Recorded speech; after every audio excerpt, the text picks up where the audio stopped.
From 8,500 feet off the peaks of the Rocky Mountains, this is Truth Frequency Radio with Chris and Cherie Geo. Wherever you are, make it TFR.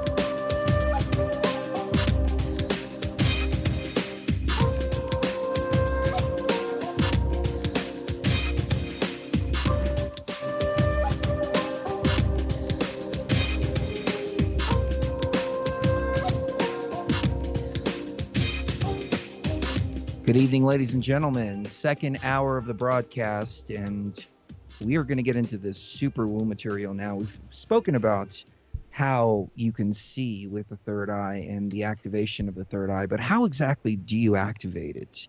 What are the codes in the English language and the connection to phi? They're all spells. That's why we call it spelling. How do we purify and reconstruct water? There are many, many, many questions that we are going to find the answers to right here on this broadcast. We've got Sevan Bomber joining us of AstralQuest.com. Sevan is one of the most diverse and enigmatic speakers of our time. He raises the bar for what is generally discussed by mental, spiritual, and physical advisors. Sevan Bomber is rapidly gaining explosive recognition in his unique message. And once again, AstralQuest.com is the website. We haven't had him on in quite some time because we changed the format of Truth Frequency for a little bit, but I'm so glad that we're able to kick off the late night reformatting of the show, going back to our roots with the one and only Sevan Bomber. Sevan, how are you doing, sir?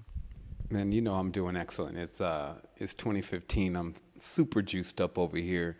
Happy to be on True Frequency. Obviously, it's, last time we spoke, we always have great times anyway. And obviously, there's been a lot of stuff going on in 2014. I kind of took it easy on the radio shows for a minute, too, just to get a lot of things done. But just to start in 2015 on True Frequency says a lot.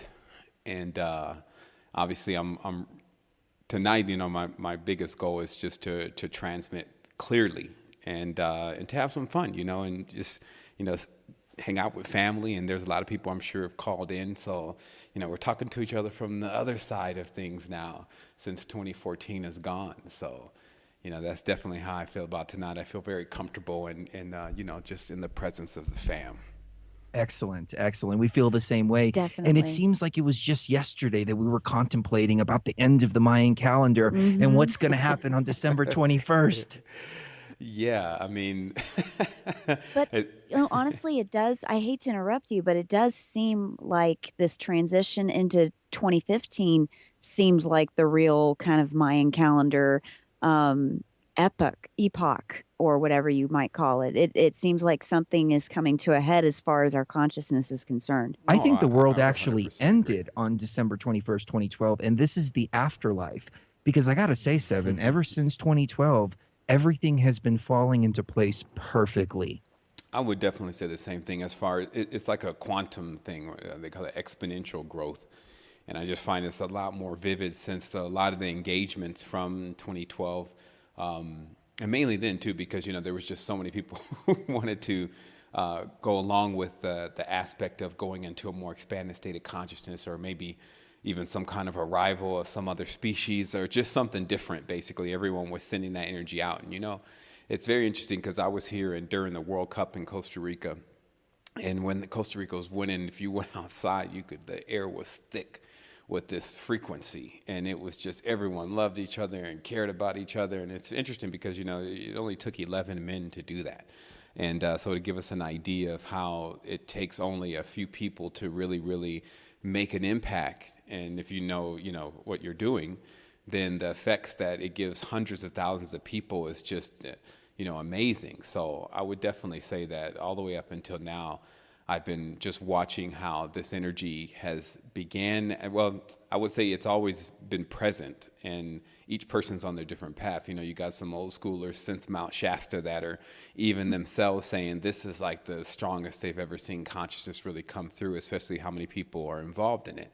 And because this always comes in segments or waves, it's kind of logical anyway, because the communication bridge that's connecting via technology is still powerhouse in its way through, no matter what anyone wants to say. So just this Skype and this Facebook and, these radios, and having the ability to broadcast over something like the internet to get to other people has just really made also the message, go to the farthest corners of the earth. And even be translated into different languages. So I still, of course, you get the same thing. You get people say, oh, man, I figured out that it's better to drink or eat sea salt or something. And so that's like you maybe 6 or 7 years ago when you found that out. But you can see that it's making it to everyone, if you know what I mean. It really is. It's Definitely. catching on like wildfire. And, where you begin, in my opinion, is the activation of the third eye, because without the third eye, you can't see anything beyond what the two eyes can see. And so that's something that you talk about. I enlighten people with ayahuasca, for instance, and that's the way that I suggest to open the third eye if you want to just ram it right open. But what are some of your methods? Well, of course, I feel a lot more mature in my message these days. And of course, since everything's moving quantum, I grew a beard in like 3 months, basically. But I'm just saying, it's like after a while, you collect all your information, and if you keep going over it, you keep enhancing your understanding of things. And so, I always have like a disclaimer now. I think, there's always just it's always good to have a disclaimer, just so people know, also the seriousness of what they're dealing with, and to also not feel like they didn't get the complete warning or the complete information about any of this stuff that we recommend. But the third eye, I would say, is definitely for the connoisseur of life, for the one who wants to see things as they really are, not so much as how they want them to be. And so the activation or complete activation, because there's always stages of the activation of the third eye, for me personally has come through different methods, some methods being more aggressive, such as the use of certain elements or the use of chanting or vibratory frequency. And then there's, of course, more of a priming stage, and that's just doing things like eliminating the fluorides and getting a lot more greens and alfalfas and gutacolas and those kind of things, so that way the third eye experience won't be as jarring if one finds themselves into that frequency or spectrum. But have you heard? Go ahead. Oh, I'm sorry to interrupt again, but have you heard of Sapo? Yeah, actually, I was listening to the recording before, or the actual show before I got on, and for sure, I've definitely have some friends that have gone deep into it themselves, have been practicing some levels of healing on themselves with it, of course, with other individuals that are professionals at administering such things. So yes, I've definitely heard of the element, and I've heard of many things that it's been capable of doing. Even one of my friends was saying that it takes you, because it was used in conjunction with another thing that they were ingesting, but he said it took him right into that frequency even of that amphibious kind of existence that we've all had at some point. And he was able to see how his body was really being healed, because just as Merck, Pfizer, any of these companies are admitting that the canopy and the jungle itself is so unexplored that it holds basically the treasure trove of all the medicines that are necessary to cure many of the diseases that have become resistant to antibiotics and things of that nature. So it's amazing how we're crossing into these other frequencies, and that kind of gets into the third eye, because we highly suspect, except for certain kinds of phenomena, that what you generally see when you're in full activation of the third eye is, of course, always there. And the third eye is, we'll come back with it, but it has some more details to it. Excellent. Ladies and gentlemen, we will be right back. We've got Sevan Bomber for the next 2 hours, so don't go anywhere. Activation of the third eye, the pineal gland, something we're all born with, something that the universe has obviously given us for a reason, but we're just overlooking and not using. Sevan, please take us away. For sure. Well, I do also, I have one thing that I want to chime in about the... Do we have you back with us? Excuse me, that was that mute button. I did want to just chime in very briefly to conclude what I was saying earlier about the whole species or the whole frequency of just being on on the amphibious levels, because many of these animals and insects and mammals, et cetera, are impervious to many of the diseases that are affecting us. And this is because when you go into different places, especially in the swamp, it's a lot of bacteria, protozoa, and different things accumulating, but these animals are not getting sick. So, of course, if we put some kind of protozoa and bacteria into our system, we will have almost an immediate reaction, especially based on the strength of some of these bacteria and molds and things that replicate rather rapidly. And so this is, of course, to add more to certain elements in their ability to actually heal the body. And it's because that come from these kind of animals and species, and it's because common sense is out in the wild that they have to resist these kinds of forms anyway. In addition to that, you can also see, you just see so much and that of biological remedies rather than synthetic remedies, right? And I think that the world's been now 100 years, 200 years into synthetic remedies, where we're even taking minerals and things that are inorganic. But of course, these same minerals come from plants, and they come from different kinds of animals in different forms, hoofs, these kind of things. And that's really this new vista that you see everyone's going into. Because every time you really turn on a station about holistics or anything, you always see some new element that's supposed to do amazing things. And of course, they've been capitalizing on that for quite a bit of time now, especially the Whole Foods and these different kind of places. So it's just good that people are getting more expanded at what these elements are capable of doing, because what I'm seeing is that there will be a time, and very shortly, where we will discover things that really have the consistency of water, but have the ability to completely not only hydrate, but also sustain the body. Because even a lot of how we understand proteins, proteins can even be water solvent. It's not always as thick as a smoothie or as thick as a piece of meat.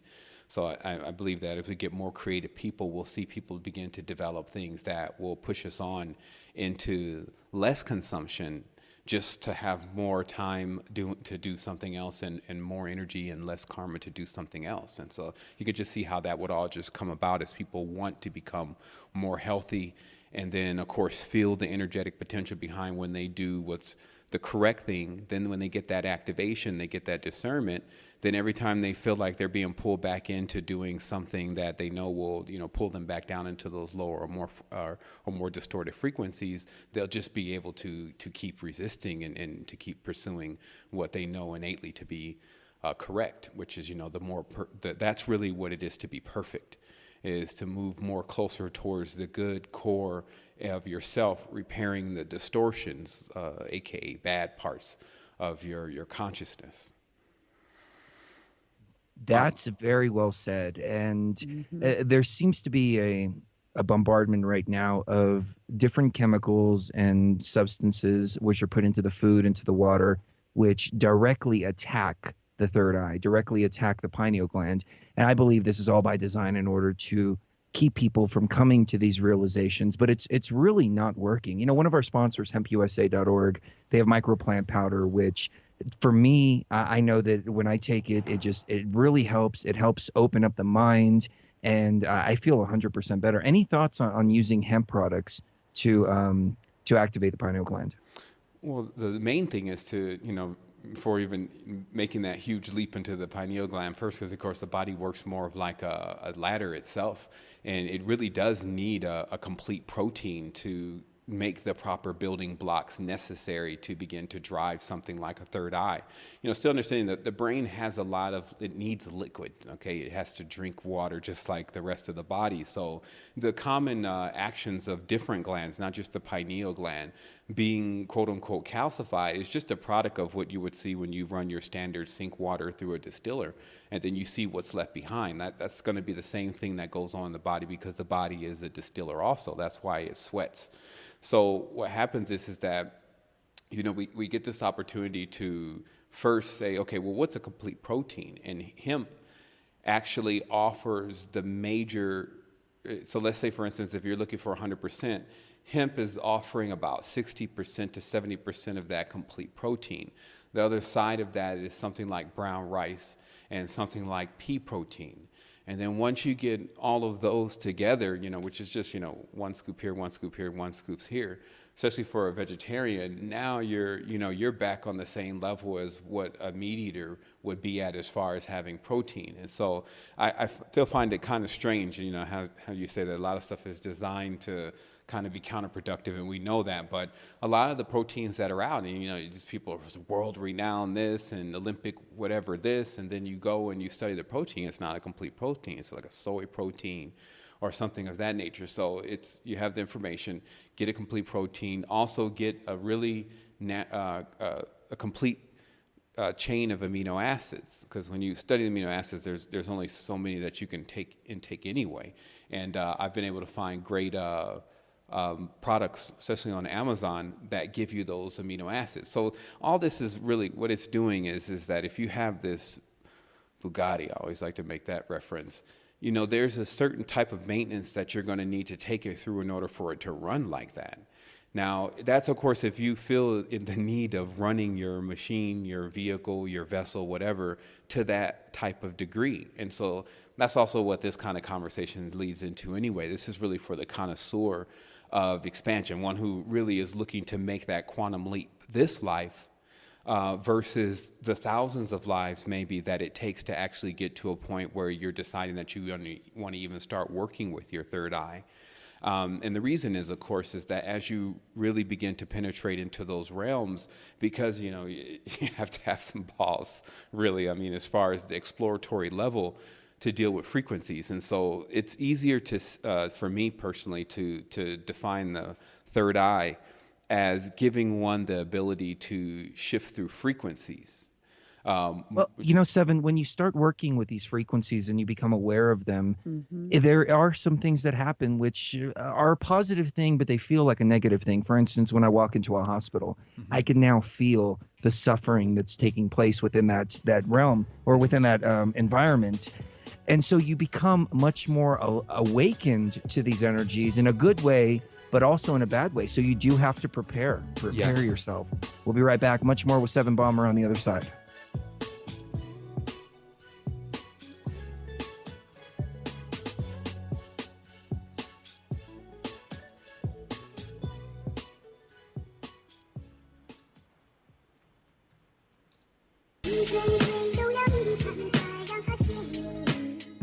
Got a lot of people in the caller queue and also asking questions in the chat. We're going to hold this until the third hour because I want to let Sevan keep going. There is one question, though, that kind of goes right in line with what we're talking about right now, Sevan. Sun gazing. Any thoughts on the connection between sun gazing and detoxing from heavy metals using organic sulfur? Yeah, actually, actually all this will be relative, especially here in a moment when we fully understand for tonight this whole thing with the frequencies, and then that'll bring us into the sun, because obviously the sun is emitting a massive frequency, right? And I want to say this too, because this statement that I'm about to make, this encapsulation in the next 5 minutes, is actually going to be where a lot of energy is actually harnessed this year. Because everyone needs a mission. Like, the mission is the intention. The UFO, which is the body, does not move into hyperspace without the intention first. So what we're really dealing with here, and what we need to look at is that, where is this mission really at? Because, I'm in and out of different crevices and different clouds on the planetary systems with different types of people, but I'm also able to see a lot of different things where, there is clearly some work that is needing to be done, especially by those who understand how to balance things, okay? And this balance, first kind of comes across, it's like your recovery process, like, when the road to recovery. And how balance kind of comes across first is that, you really need to eliminate this whole idea that there's one that's good and one that's bad. Okay, so that's stage one of deprogramming. And then once, what the person generally will go through is really starting to see that basically they're wasting their time by continuously judging one thing after another and saying what's good and what's bad, and that they should just really focus on themselves, because after all, they can't even really change any of those things anyway, because they're just not in control. And even to try to exercise control over other things would really put them in the same position of what they're complaining about. So it basically continues to say, hey, go back within, work on yourself, okay? And the next stage, which is where we're really reaching right now of this balancing oneself, is to realize what it is to be truly perfect, okay? And what it is to be truly good, if you want to use that term. And what this really ties into is it ties into the core of an individual, which is, it's an intuitive thing. It's like when somebody else looks at you, when a baby looks at you, if you work in your life and do a lot of different things that taint your aura, then people look at you, they could see that all on you. It's like if you're gang related and you're carrying pistols, you're taking drugs, you have whores and all these different kind of things. You're reeking of it because it's a frequency, right? So these are the kind of things that are hard-coded within the reality. These are judgments that take place on an entirely different level with integers that are fair, meaning that there's a fair judgment if you engage in certain things that you should contain this certain frequency. So what happens now is that we get a chance to see that the people who are beginning to move out of those frequencies and more into their balanced side, but with the balance being determined by wanting to be symbiotic, wanting to assist others, wanting to tap into the abundance, have this job at hand, this responsibility at hand, in many tents, to show the distortions what true perfection is on our way to it, or what at least as much as we've been able to gain of it. And so the question that's proposed is, what if we are supposed to be dealing with the distortion, not excusing it, right? Because that's stage one, is excusing it. Oh, okay, it's okay, the yin and yang, positive and negative, it always has to be present. Stage one, deprogramming. But stage two starts to debunk all that. It says, well, actually, we can live a very magnificent existence if we could correct and show the correction, just as the DNA, when it's repaired, shows its repaired resemblance to the next string in the chain. Just like all of our experiences here are allowing at least our children, our siblings, our predecessors, etc., to be able to get to another stage of perfection. Like Mom even said yesterday, she said, you're living the life that I always wanted to live. And I said, Mom, it always works like that, just like you're living the life that your parents always wanted to live. And, that chain it can be broken at times, but overall, that is the stilo of the entire planetary systems for us to continue to expand. So the reason why I'm bringing this forward is because there's actually these nests, quite a few of them, of rather distorted individuals utilizing old ancient knowledge, techniques, and different things, just as what you would see with MK Ultra and programming, but also more of a spiritual version that is predatorily preying on the individuals who are just coming out of this shell that they've been in. So it's very similar to then this turtle that's really trying to go up the beach now. And then on their progress toward the beach, they can get caught into these different webs and traps that have been set up through consciousness in these different facets of consciousness that we see available today. And we're seeing them more than ever because they've chosen to put a spotlight on themselves. That's what the internet is. So you have many of these covens and many of these different places that work in distortion that have been operating for hundreds of years, thousands of years even, but with no internet, with nobody even knowing who they are, all the way to we've now at an age where they feel personally more comfortable with bringing out who they actually are. And I think that that's the time. Because that's really, if you're ever talking about the more expanded, balanced state of consciousness, that's how we would lure out distortion so that we can correct it once and for all. We would make it feel comfortable with coming out and expressing itself as it truly is. Just so, one, it could see itself in what it's causing. Like there's still these vibrations, frequencies in the music, no matter if you like the song or not. In fact, generally the frequency is designed so you like the song, that opens you up. And then the lyrics are designed to wreak havoc on the consciousness in repetition. So same thing, same hook, And now you're hooked on this beat, and then now you're hooked on this frequency. So what I'm saying is that this is 2015 entails the actual action, job per se, of supernatural warriors, supernatural beings that are ready to push beyond the envelope to get into this stage of perfection that we all want. Even if the distorteds don't realize that yet, that's what we're to bring about. So when walking into that hospital, I'll say, to connect in to what you were saying earlier about when you can feel everything, when you go up one more level again in the system, then now you can see it.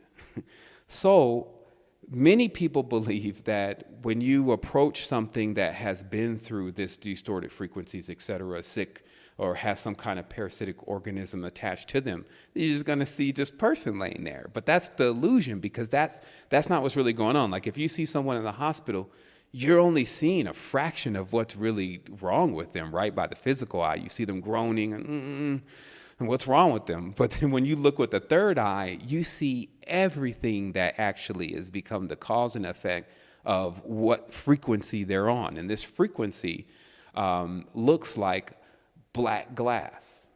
It looks like a black gooey glass. And as you attempt to pull it off of an individual, even has to be discarded properly, because you're actually right in the essence of the person's aura and also what they've, in every tense, sown because of their actions. So to be an interceder, which is, what you would be talking about, then now you're getting right in the middle of a person's really what they deserve in a certain tense. To be able to get in there, now you need the strength of a sun. And this becomes the most interesting thing about the frequencies, because you have to be able to, like when I proposed the question to individuals that I knew that were capable of doing massive things, what they did when they came in contact with some of these other things that I had seen on certain occasions with using the third eye, they said, oh, they can't stand in the face of the sun. They're purged. They're vanquished, meaning that the frequency coming off of the individual can be so strong that it actually pushes away disease, misery, and sorrow. Wow. Wow, that's amazing. Don't go anywhere, ladies and gentlemen, much more.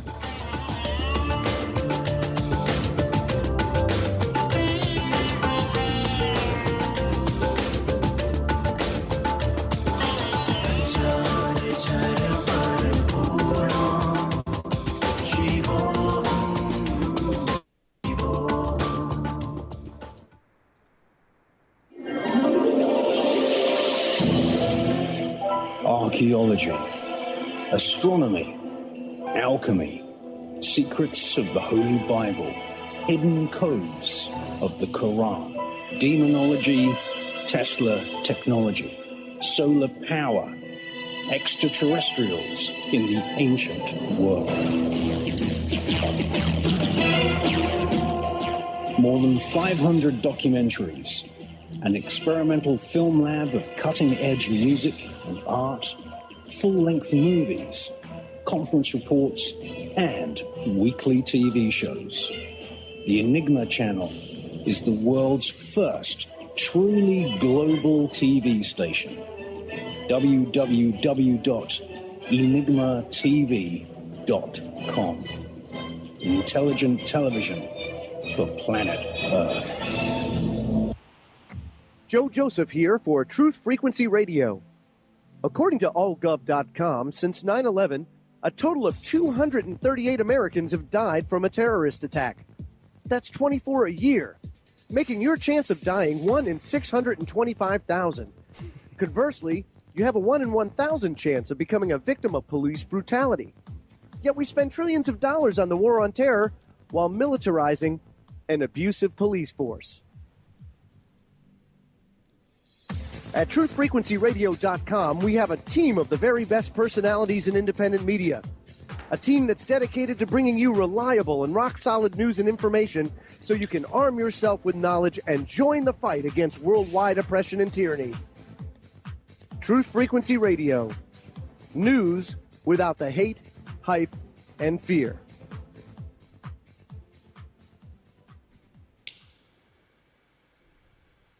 allà baix dins els canals, en el peu de la muntanya, pareix que sent picarols, suau si es mou la manada.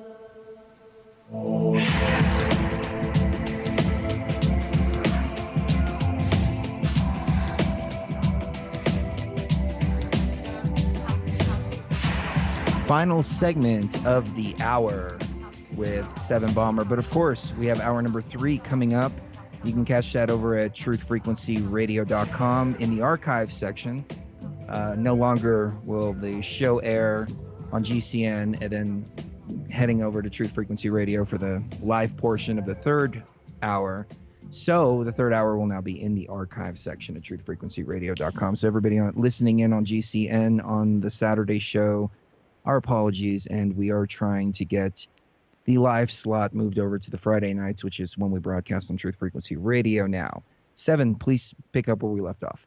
Okay. So what I was also thinking about before the break is that what all this is very similar to beginning to venture outside of the nest. Okay. And, all this stuff is really simple. It's also, you do have to go through the complex stuff before you can simplify it, because that's the deprogramming. Like, we learned all of this complexity with this language and these words and all these kind of things, and it takes us to understand that, to kind of crack the code. And then once the code is cracked, the shell is cracked. And that means the illusion is revealing itself exactly as it is. And then now a portal is opened up in your own consciousness where you're ready to venture out into what is clearly another world. In another world, not in the sense of just an alien planet, but in every sense an alien planet, because now things don't appear as they did before. They appear different, and they also you don't just see them, you feel them. So it's, of course, heightened intuition. So to reveal just more of the identity of what the third eye actually is, what I just would call details of the third eye, and what it really entails as far as becoming a real Time Lord, meaning a person who can move throughout time, a time traveler. And a few shows ago, we started to sink into that time is really a frequency. And this was observed by, just in one stage in particular, we were in front of a tree that was clearly what appeared to be dead on the physical reality. But when moving up through frequencies and still looking at this same tree, starting to witness it animate itself and become reanimated again. And this is when I started catching the hunch that it's possible that the frequency that most people spend their time on, just like on the movie They Live, the frequency overall that's being broadcasted from the news and from, not saying just one specific frequency as a tone going out, even though that may be it too, but also just the whole culture of frequencies that have been introduced through all the different outlets that we gain our programming from. So in that sense, seeing that frequency begin to shatter and then going into this frequency that actually is of something that is a real existence. And I think seem to be dancing around something here, so it's important for me to be very direct. I always do share my experiences in real time of what I've gotten into, and that's also what people tend to tune in for. So like, okay, what's the new update? Well, what I witnessed over this New Year's was I was in the jungle, and I was out by a waterfall deep into the area. And I went into a third eye experience myself, but this time it was much more higher than any experience that I had been in to date. And this is after maybe 20, almost 30 times of going into third eye experiences. So you can imagine all the different things that have happened, but then this one, the grand entry rather than finale, because that's exactly what I was looking at. What happened is that as I start moving into this higher frequency, I also tapped into the water's frequency. And then once I got on the water's frequency, I couldn't actually get off, that the water's frequency was overriding my frequency as a being here that lives on Earth. James Evans Beaumont III, author of The Code of the Matrix, all the data. And I can actually remember continuously trying to instill that data back in myself, almost in somewhat of a panic, because this water frequency, which was far more stronger than all of that, was overriding my perceptions to a point where all of what I was witnessing around me, as far as the jungle is concerned, it started to come into me in every sense that I was being transported to it.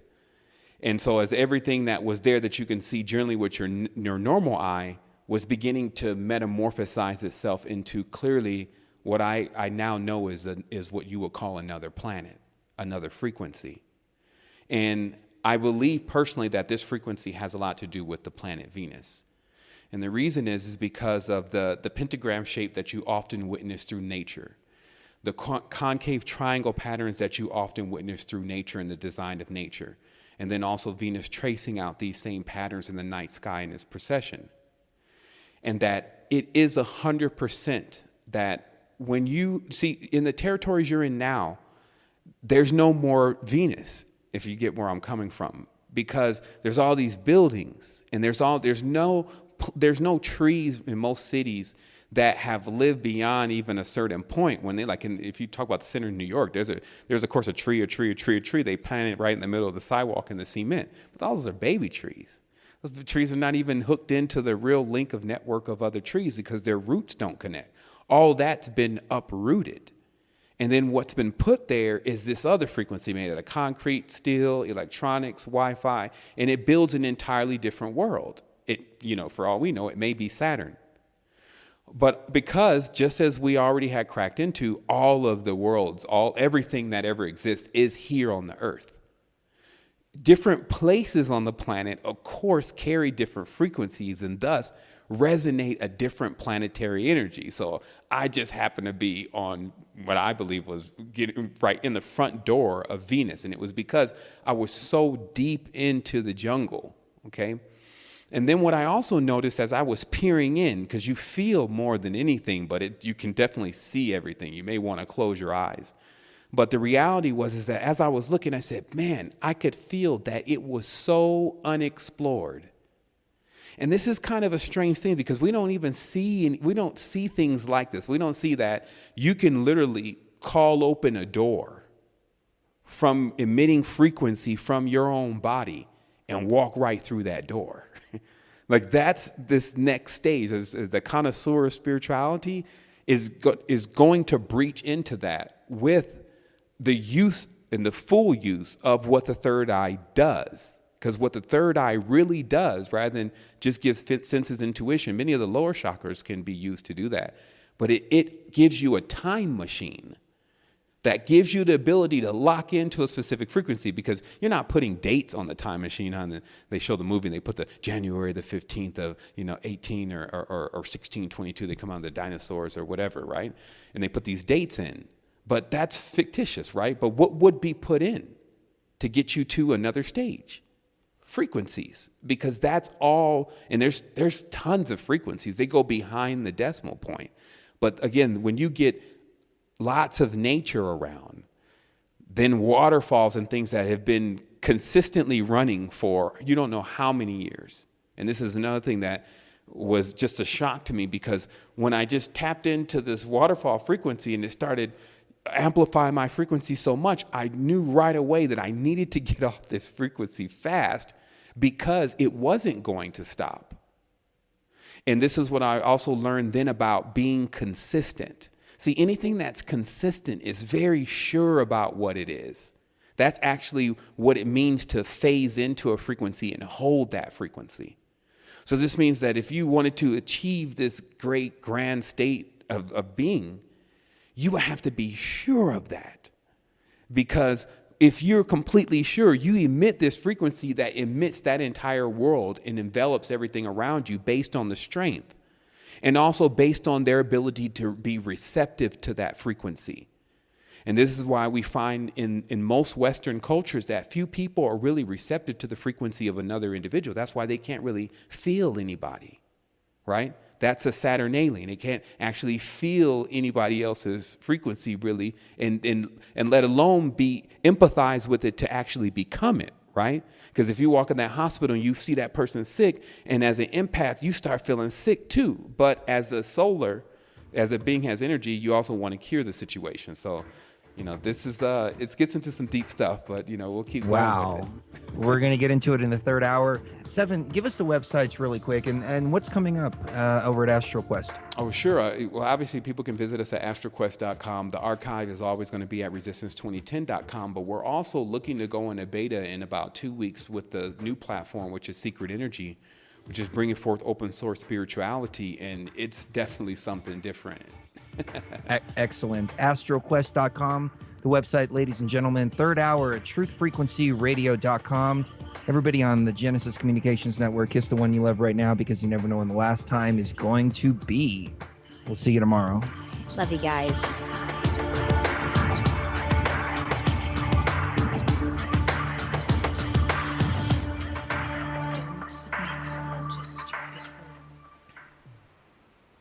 Judith Baker was once a promising science student who dreamed of finding a cure for cancer. This expose is an account of how she strayed from a path of mainstream scholarship to a life of espionage in New Orleans with Lee Harvey Oswald. In her narrative, she offers extensive documentation on how she came to be a cancer expert and what led to her involvement in the development of a biological weapon that Oswald was to smuggle into Cuba to eliminate Fidel Castro. Details on what she knew of Kennedy's impending assassination and her belief that Oswald was a deep cover intelligence agent who was framed for an assassination he was actually trying to prevent are also revealed. Me and Lee by Judith Baker. Special JFK 50th Anniversary Signed Limited Edition. $30 including shipping. Limited number of these available. Order your copy today at federaljack.com/store. For over 3,000 years, we've been in the background, controlling governments from behind the scenes and creating a new world order. However, we are losing the war, and we need your help. Join the Illuminati now. Travel the world injecting poor brown-skinned people with vaccines. Steal their oil and their gold. Or perhaps you'd like a job as a farmer, growing genetically modified corn, which we make into oil and sell it with no label. Or if you've ever wanted to be a pilot, you could join our chemtrails project. You'd be in the air all the time then. Oh yes, it's time to join the Illuminati. Oh, and don't forget to like us on Facebook. This is the Truth Frequency Radio Network. We are TFR. Truth Frequency Radio.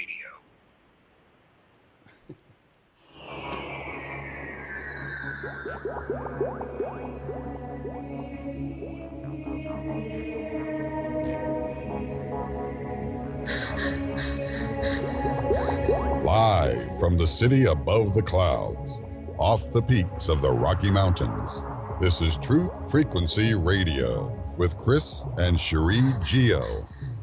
Wherever you are, make it TFR. Let the rhythm be your guiding light.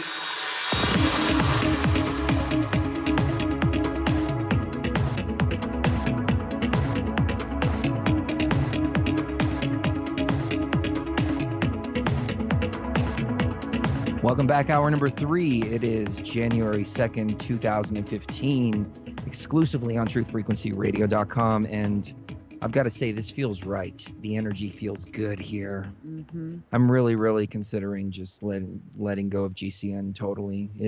They serve their purpose for the time being, but it just doesn't feel right anymore. Things have changed. 2015 brought a huge shift. The shift that I believe 2012 was going to bring, but maybe 2012 did bring that shift, bringing us into 2015 now, and here we are experiencing another shift, and it's time to cut the ties and let go of the old and in with the new, and the break structure of the first and second hour just doesn't feel right with the Truth Frequency energy. When we're doing it as the Chris Geo Show and we're firing off all the information, It was different, but now the break structure just doesn't resonate with me anymore.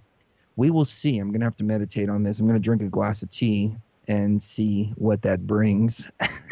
It's not going to be fire. It's going to be water. It's from Noah. Maybe it'll be fire this time. Maybe it will. Let's get back to Sevan. We have 2 long segments in this hour, 27-minute segments. So take us away, Sevan, uninterrupted. Okay, for sure. It's also where people want to really begin with this, and it's because I cracked into quite a bit onto the show. It's a lot for a person to sit back and think about, and as you think about it and tap into it, you realize what I'm saying to people now is that it's going to be, and it already is, a whole different level now with us and our faction and all the people who are joined with it, because we're sharing all this information together, and we'll only get better at sharing that. But you're talking to real-time travelers. You're talking to real Time Lords. You're talking to those who are not pretending that that's going on. See, because the unfortunate part about when a person pretends is they actually cut themselves out of being able to achieve it. It's like if I say, oh yeah, I know everything. And then so every time a person starts talking, I already know everything. I'm only cutting myself out of knowing things, because you can never really know everything. So that's also what it is with these frequencies and these other spaces.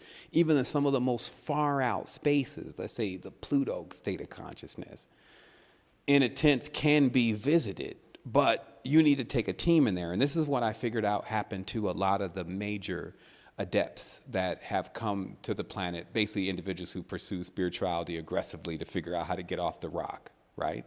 Is that when you figure out what this frequency does and you understand how to make yourself more soluble, and this gets into that's what ayahuasca does. That's what breathing techniques, advanced breathing techniques do. That's what Diamond Tree does. That's what many different elements do, is they actually make your frequency or wavelength more soluble to other frequencies and wavelengths. And mainly if you're using a plant, and this is why there's a marriage, obviously, that has taken place between Venus, this planet, or whatever this planet really is, because, and let me just bring this full circle because I'm trying to reveal something here that's just massive. But what happens is that, I gotta get my arms around it, because I'm talking about the origins of life here. I'm talking about how we got these bodies. I'm talking about the agreements that were made between us and a platform, another frequency that is so teeming with life. It's like what you would see the world, our world, Earth as, if you never even put a car in this place at all. Imagine what you would be dealing with. This place, the flora and the fauna would be so thick. And the level of animals and the level of life, the quality of the air, the quality of the water, everything would be so teeming with life. If you just saw that as energetic potential, because it's all energy, this thing would be beaming. And it is still beaming in many of the jungles that still have their network connected. That's why they're trying to tear them all down, because they're trying to sever, and they, in this case, becomes the Jesuits, the papacy, the order itself, is trying to sever the connection between the feminine energy, aka Venus, from the planet, because that's the organic energy. There are plants, animals, all these different things that have that pattern, that this current human creation, which has given us so much feeling and expressions and all types of different abilities, really came from. So, and what that would do is, and this doesn't mean you become a Venus worshiper, but what I'm saying is what it would do is you cut off that principle, is it would erase the memory of that experience. And so this is where the big quell is right now in all the quote houses and spiritual forces, et cetera, is that some believe that they should just do away with it altogether, while others believe that it's the root and the foundation in which they need to keep progressing. The truth is it's both. This is what's called a paradox.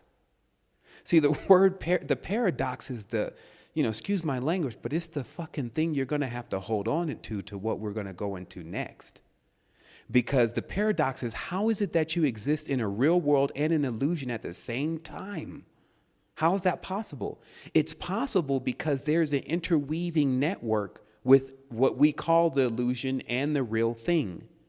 When we choose to get on a certain frequency, let's call that let's just call it a Western frequency. When we choose to get on Western frequency, the organics, because we've become synthetic with that frequency, get tuned out.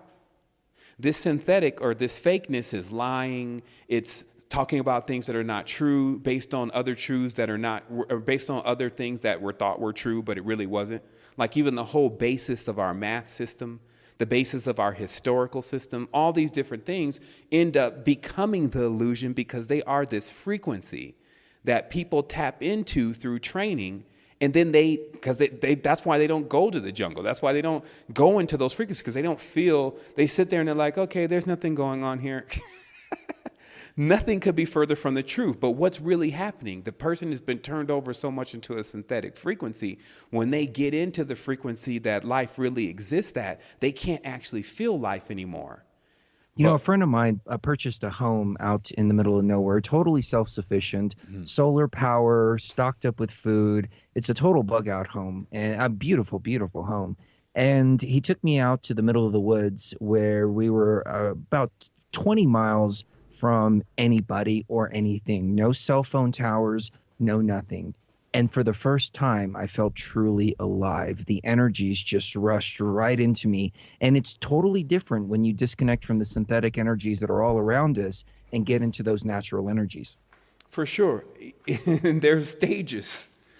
Like in their stages, because imagine like what you're talking about is you're talking about, see, when you can master frequency, and this is why you have to understand also, you know, what fields that frequencies that we're playing in with the trons. And the trons are, of course, basically Metatrons.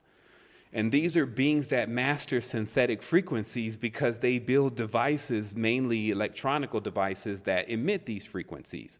So in this case, this is like you're dealing with the shaman of electronics, right? In that world, and in that person that is conducting that world, or the conductor or the host of that world, is deciding what frequencies it hosts. So in every tense, you see these micro worlds, like the Western culture, functioning like a GoDaddy or a host, a gator, what do they call that, gator host or whatever it is. But basically will host your site, all about truth, all about knowing knowledge, then a porn site, you know, and then another, a backdoor Silk Road kind of site. So what the host is doing is the host for this particular synthetic frequency is really allowing a portal into more of the distortion also, and then passing that off to everyone as that's all a part of the experience, and the experience that they need to go through. Let me jump in for just a moment. I don't mean to interrupt you, but I've talked about this theory that I have, and it seems like you're speaking about an archonic type of energy that is using synthetic technology. And what I believe is that we are shifting, planet Earth is shifting, humans are shifting as a whole, and we're able to achieve intuition, telepathy, tapping into the Akashic records, for instance. But that's being diminished because it's being replaced with synthetic technology. For instance, we're speaking across the globe right now. I don't know your exact location, but I know that you're thousands of miles away. Right. But we could be doing this telepathically, except for we're using electronics, and so we're comfortable with electronics. And that's a good point, because see, then the carrier won't hold, like this conversation will never have the potency of if I'm explaining it from right to the person, like, and this is the first stage then. So if they're right in front of me, that's like FLAC, lossless, right? And then once we send it over an electronic carrier, it's lost all of its spiritual essence in a certain tense. But to those who have learned how to pick the translation up from the synthetics, they still can feel a portion of it. You see what I mean? Like, meaning that even the language has a lot of synthetics to it, because the real form of communication doesn't involve sound. That's why Big Bang is a symbol of there becoming sound. Before the Big Bang, there's no sound. It's a vacuum. So that lets us know our real stage of communication doesn't emit an actual sound. It's a lot more precise than that. It's a lot more energetic than that, right? And so once we send it across this carrier, what I'm saying is once we send it across the electronic carrier, it's hacked, okay? And then from that point, the energy is tapped into and is decreased. So obviously a person standing in front of me, I'm talking to them about this, they feel it more. But if I shut down the communication, the verbal words of it, and just send them the energy, then they can feel it. But it's very difficult for one to send energy that another synthetic person is capable of feeling unless that energy is also synthetic. You see, so we're still talking about, everyone is responsible for figuring out how to tap themselves back into orgasmic orgone energy or gold energy. And then from that point, things come alive again. And then you realize really what's going on here, which is in every sense a frequency game. And then you start to, again, explore, because what happens is that, remember, we're not talking about something is hampering the ability for people to get to the next level. We're talking about something already hampered the ability for people to be on the next level, because it is natural to be on the next level.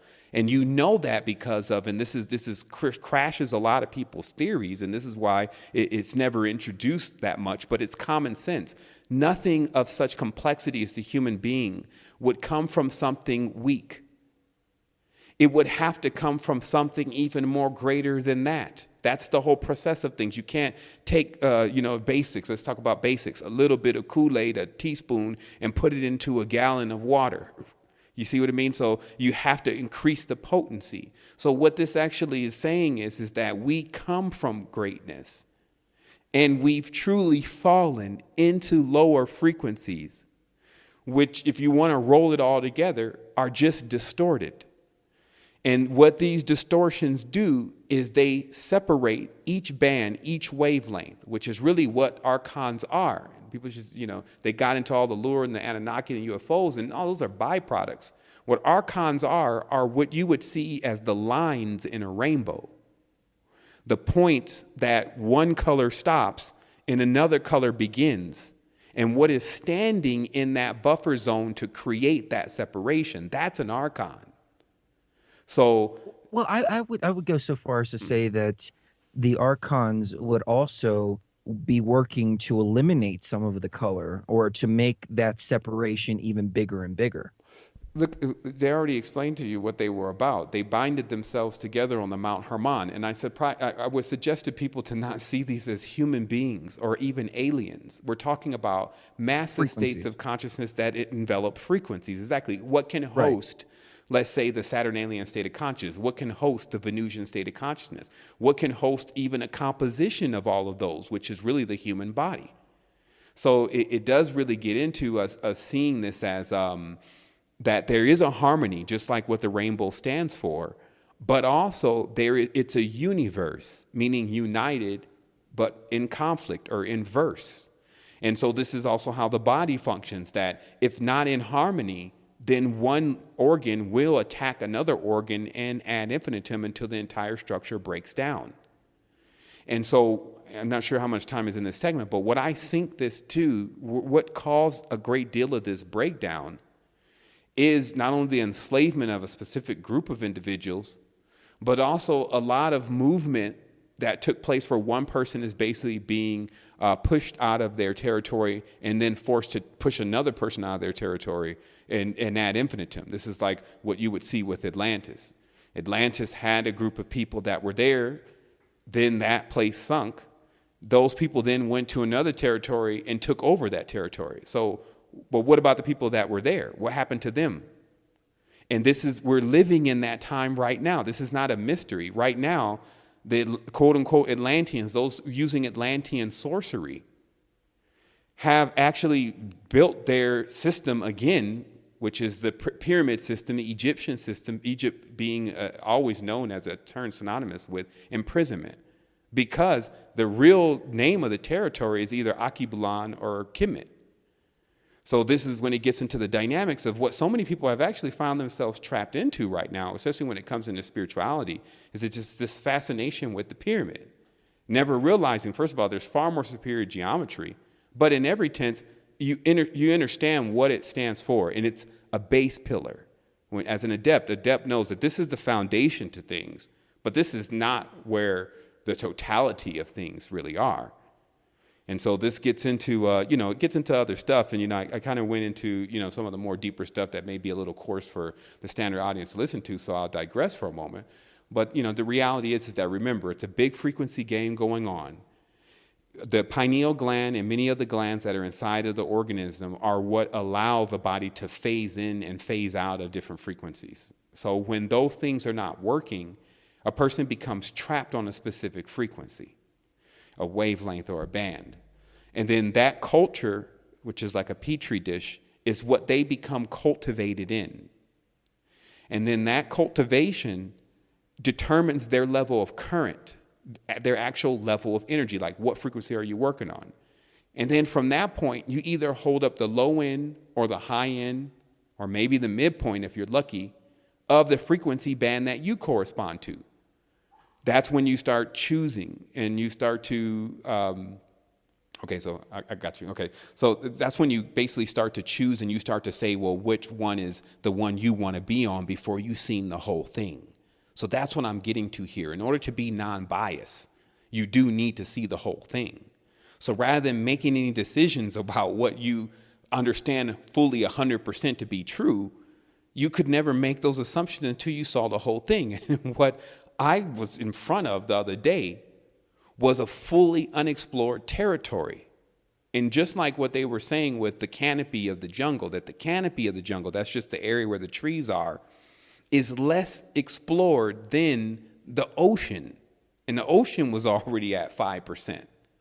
So since all of these are expressions of our consciousness, because those are the organic worlds, okay? We're not talking about how well you know OSX, Lion, Yosemite, Maverick. We're not talking about how well a person knows quantum dynamics and superhedron mechanics, right? All that is synthetics.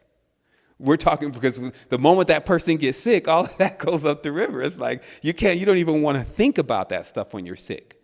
And then you have to go to Merck, Pfizer, and the rest of these corporations to get the healing, because the real knowledge that we should have been tapping into, which is biomechanics, bioluminescent, bioenergetics, was, we draw a blank. We look at the trees and we like, those are all the same trees. It even for many people, it all looks like the same green. And this is why, if you notice in many of the substances, the ayahuasca, diamond tree, etc., you can see the shades of things truly. It's no longer just green. It's like, well, that's a darker shade, that's a lighter shade. That one's not even really actually green. And then so you're seeing more of the spectrum itself.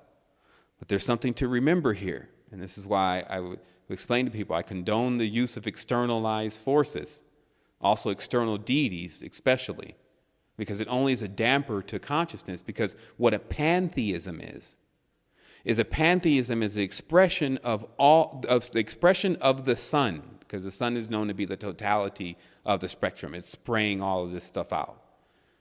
But its stages, its degrees as it moves in this circle, okay?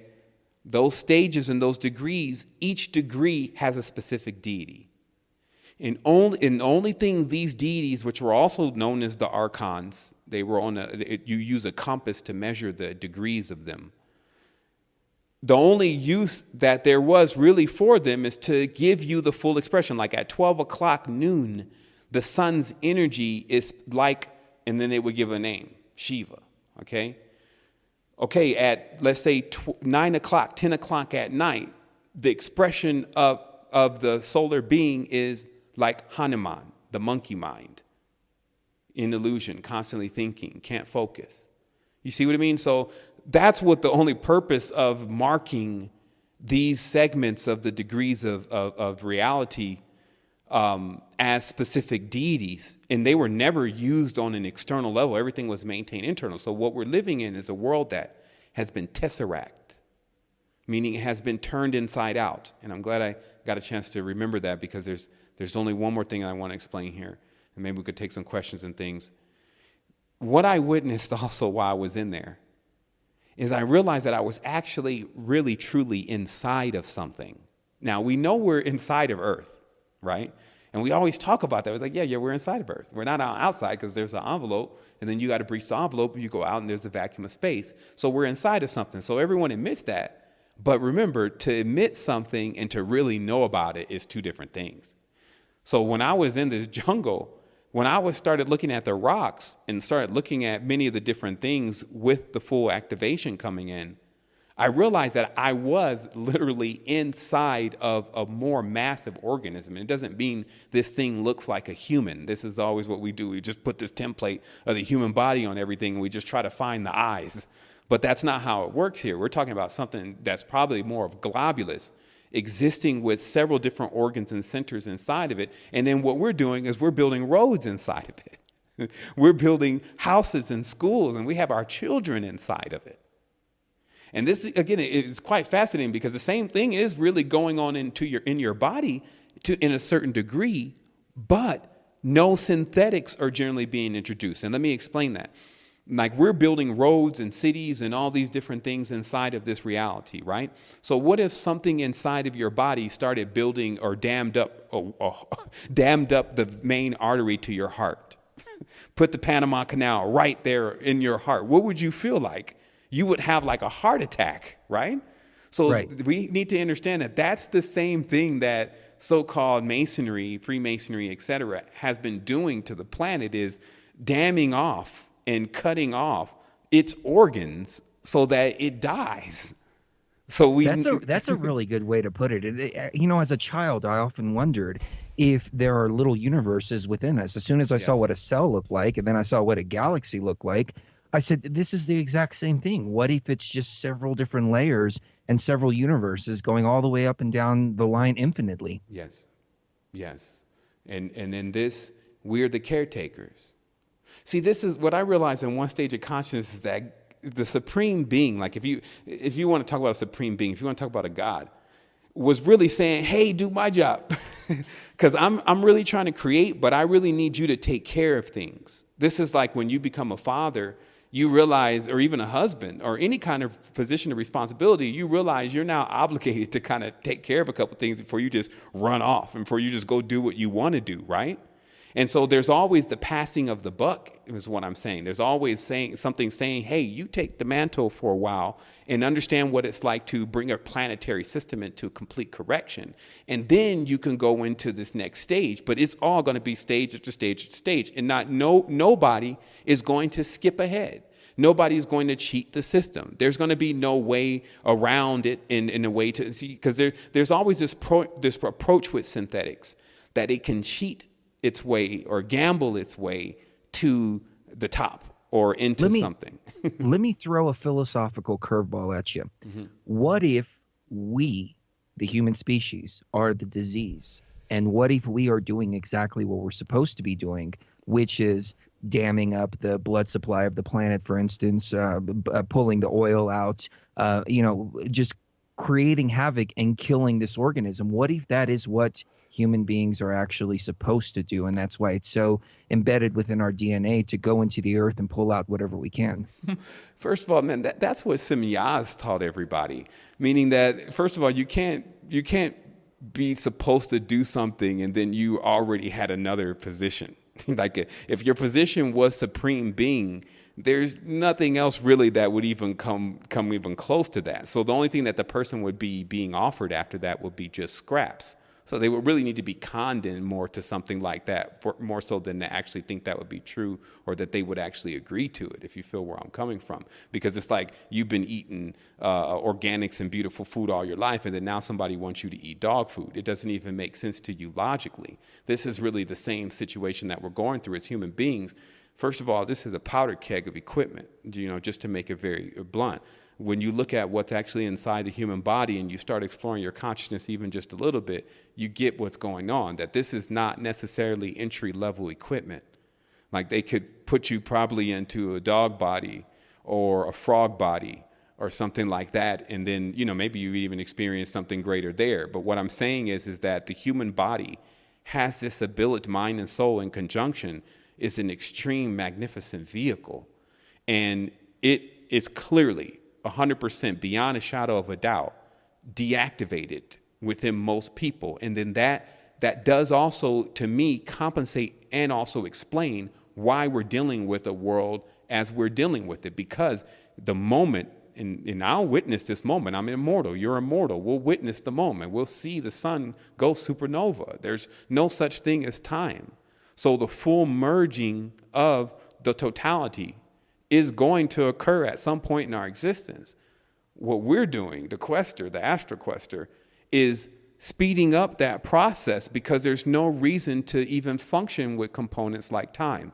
For us, if you're even looking at the clock, if you even have a clock in the dimension that you're on, and you think that that is the superior mode of consciousness, which people do, they pay attention to time. They got to get up and go to work. They're getting older, they look in the mirror. Then death is the most terrible thing. That's the actual wall itself.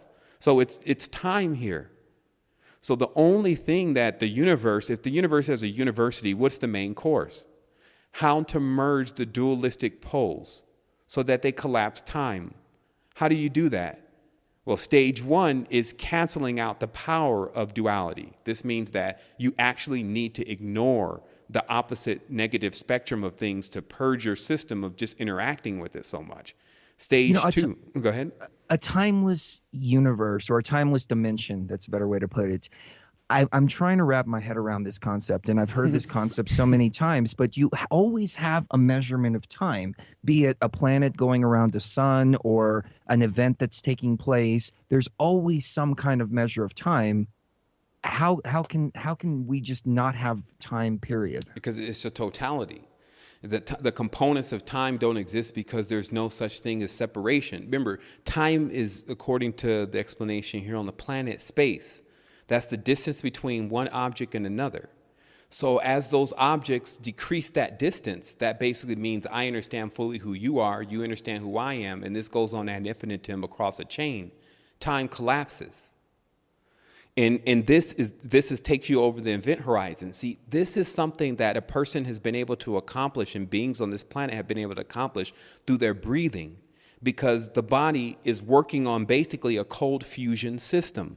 Remember what happened. See, Oppenheimer went into the knowledge, which was, again, what the paranormal division, all these different divisions were collecting, was the knowledge of implosion from the Tibetans or whoever they can get it from. Because what is implosion? Implosion is the ability to use your breath, and then your entire your chakra system, your mind, body, and soul is basically a quarking device. It's like it uses vortex energy to create implosion.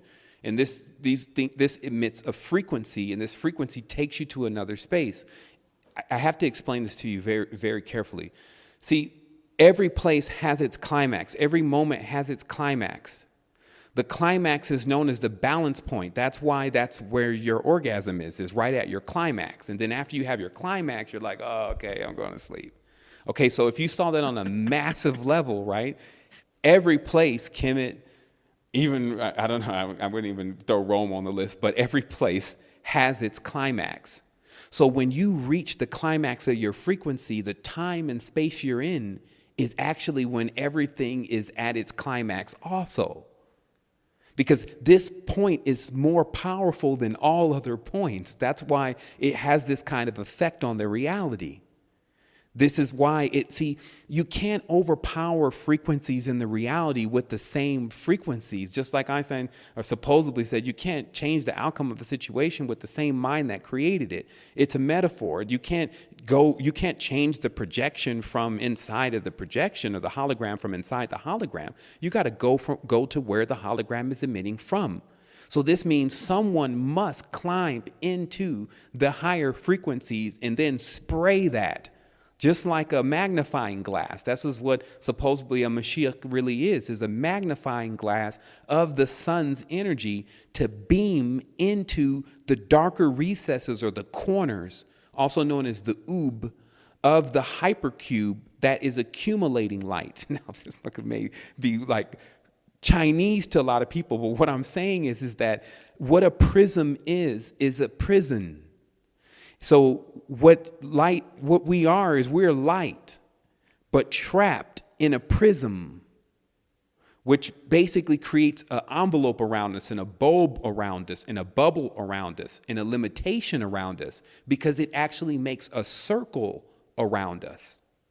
And then a circle is what time is as a definition. If someone said, well, show me the symbol of time, you draw a circle. If one said, show me the symbol of infinite, you draw a spiral. See, because a spiral will never cross back over the same place that it went through. A circle will always cross over the same place that it went through. And this becomes the depth of the knowledge of pi and phi. This is the undergoing supernatural war that's taking place right before your eyes, whether you can witness it or not. It's those who move with space-time, which is a curve. It's like what you see when you pull a sand dollar out of the ocean and you see that pentagram, but it's got no straight lines. Versus the archons, those who built synthetic worlds, which basically function on this straight line principles, which are what's known as the law. The law is this straight line that cannot be deviated from. You see what I mean? So it has many metaphors attached to it. But remember, when one is just reading about it, that's only the beginning, because there's still that's an external expression of it. This is all going on inside. And so, but this becomes a very dynamic way of looking at it, because it gives you a lot more motivation about what is the true potential once you decide to go back into full activation, which is really your choice. And obviously, you know, it's a grueling path to a certain degree, just like working out. You're not going to just, you know, go into the gym and pick up 400 pounds. Like, it takes time to work to that. But also, we have to get familiar with that kind of work. Because even if you're just talking about it from a basic level, restoring earth, people start planting trees again, the main thing people don't want to do is get out and put the grunt work in the hot sun. So as a metaphor, it's the same thing with the body. Nobody wants to really put that time into cleaning out the, you know, different things of the body and actually getting themselves back together. But what if, you know, it's seen more as a reward system rather than a punishment system, meaning that you clean out the body or else, you know, we're all doomed, the whole planet. Man, cut it out, man. It is what it is. In time, it loops. So you will reincarnate.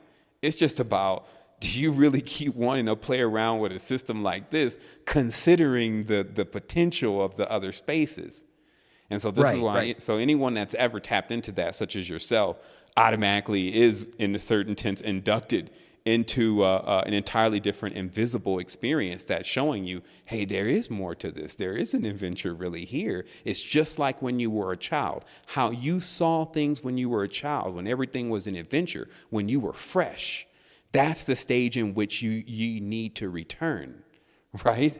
And then the only way to do that is for a real live quest to come in. But before we can start getting on the quest, we need old Borg, which is basically a human being that's been tapped into synthetic modules, to actually become revitalized by bioengineering, meaning that they need to take things and envelop themselves in things that have the same kind of energy in which they were created with. So you see how all the underpinning stories of this God versus Lucifer and all these kind of things really show you what this is all talking about. It's about one who builds synthetically and tries to emulate and imitate. And that's why it has to always separate itself from the real ones and the ones that are the truth, right? Versus, and it's not even a verse, because remember, the other ones are not even in conflict. Totality, which doesn't have any problem with you joining. It doesn't, as they say, the grace is sufficient. Totality is not saying, well, it's because you were smoking and it's because you acted like this. And that wouldn't be totality if it had that kind of state of consciousness, because it couldn't join with everything. So thus people should understand the identity of this God. Well, but now you're getting into Gnostic theology as well, because that's the whole story of the demiurge. The demiurge is a demon of matter, basically. Yes, and then the Logos is trying to free itself from the demiurge, and we're just playing out this drama over and over and over and over again. You know what's funny? Until you get out. You just read my mind, because I was just about to ask Sevan which one is the synthetic creator and which one is the natural creator, because I think we've had it backwards this whole time. Oh, for sure. I mean, and that's spot on. I mean, what this was always seen as, and again, it was always good to just to see it all as frequencies, because when trying to narrow it down to a specific solid physical form, that was like the first mistake, because then you would even miss it when it comes through or comes across energetically. But of course, Yaldabaoth was the synthetic creator God that said that it was the only one. but this is more present inside of the consciousness of each individual, more so than an actual entity that is running around doing what it wants or doing what it wilt. Okay, and so what happens with all of us is that when you offer a person another stage or another degree of opportunity, you don't actually know or can't really tell what is going to become of that person or that individual. You just have to give them that opportunity if they've earned it, right? So what I'm saying is that let's say we drop $1 million on someone that we may have thought was really the best person to do that to, and then all of a sudden it's way too much for them to handle. They revert back. It's too much current. You see what I mean? Mm-hmm. It's just as it is. If you give something too much current, whether it's energy or whether it's money, and it can't handle those currents through its valves and through its system, it will have a breakdown. And then that will change its frequency. So what we are really preparing ourselves for, but this is more on a spiritual level. Obviously, the financial stuff is just trickle downs of this. But we're preparing to be able to handle this energy. And I've been going through stages of this for the last 3 years. But this energetic potential of going into higher states of consciousness is so foreign to how this 7.83 hertz wobble that we're on now. It's like the difference between being some kind of superhuman versus being a subhuman. And this is the other thing, like we have to also take this step by step to what's happened, because realistically the body has been domesticated. Like its original condition and its original functions of the pineal glands, and see how maybe the pineal gland is smaller. See, I was noticing that when taking in some of this energetic potential that I had a limit.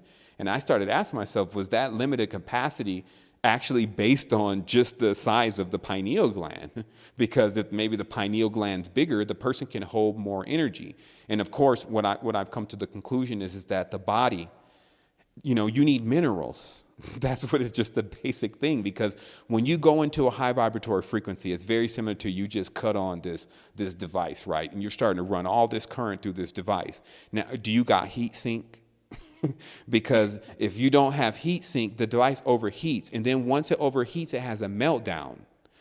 After the meltdown is done, then the electronics are fried. And this is just like what the body's like when it keeps going into higher frequencies, but it doesn't have the consistencies and things in the body to hold those frequencies. So that's also that's really what the shamans are doing. The shamans, the real shamans, are going through several bioethnogens. And generally when they go through, it's like, as I tell you with the sapo, it's not like a beautiful adventure right away. No. There's a reaction, right? So this is kind of how it is. And but this pairs along with lifting the weights in order to get bigger. This pairs along with nothing is easy if it's really to be achieved, right? Mm-hmm. So that's the whole part of it. And so that's also where people can in a certain sense, can choose just where they're more stronger at. Because you don't always have to go down one avenue or one another, because what it does show you within a lot of this astrological work is that people have stronger nodes and weaker nodes. So if there's anything that the work that needs to be done, which I'm sure open source will help in heralding, is just having simple things that you can really run some data on yourself and get back some data about what are your nodes that you're more deficient in and which one is the one you're stronger in. And then matching the stronger node with the version of the path that you need to really be utilizing in order to activate more your faculties, because in that node you're coming from the position of authority to your body, not the position of your weakness, right? Because some people have addictive personality, addictive behaviors, and so if they actually are utilizing a substance to actually get them to the next level, but end up just really falling into the addiction of it, then they're in no better position. But let's say, for instance, this person is very physical, and then starts to crack into how to breathe properly, and then also conducting their physical activities, they'll actually pop into it that way. And this is how I see that. Remember what I was talking about earlier when the show began. It took 22 people on that field to change the entire frequency of hundreds of thousands of people. So this will give you somewhat of a calculation to how many people actually really need to tap into just their ability, right? Just what station you work at. And then connecting that with the organism itself, the real being. Because remember, the Voltron and the Metatron was all based on different pieces coming together and forming one larger feast, Omega Supreme, right? So that's what we're talking about, but on an organic level. Remember, the shade, who's Shaddai or the Baal, cast a shadow. That's why it's synonymous with the moon, this being.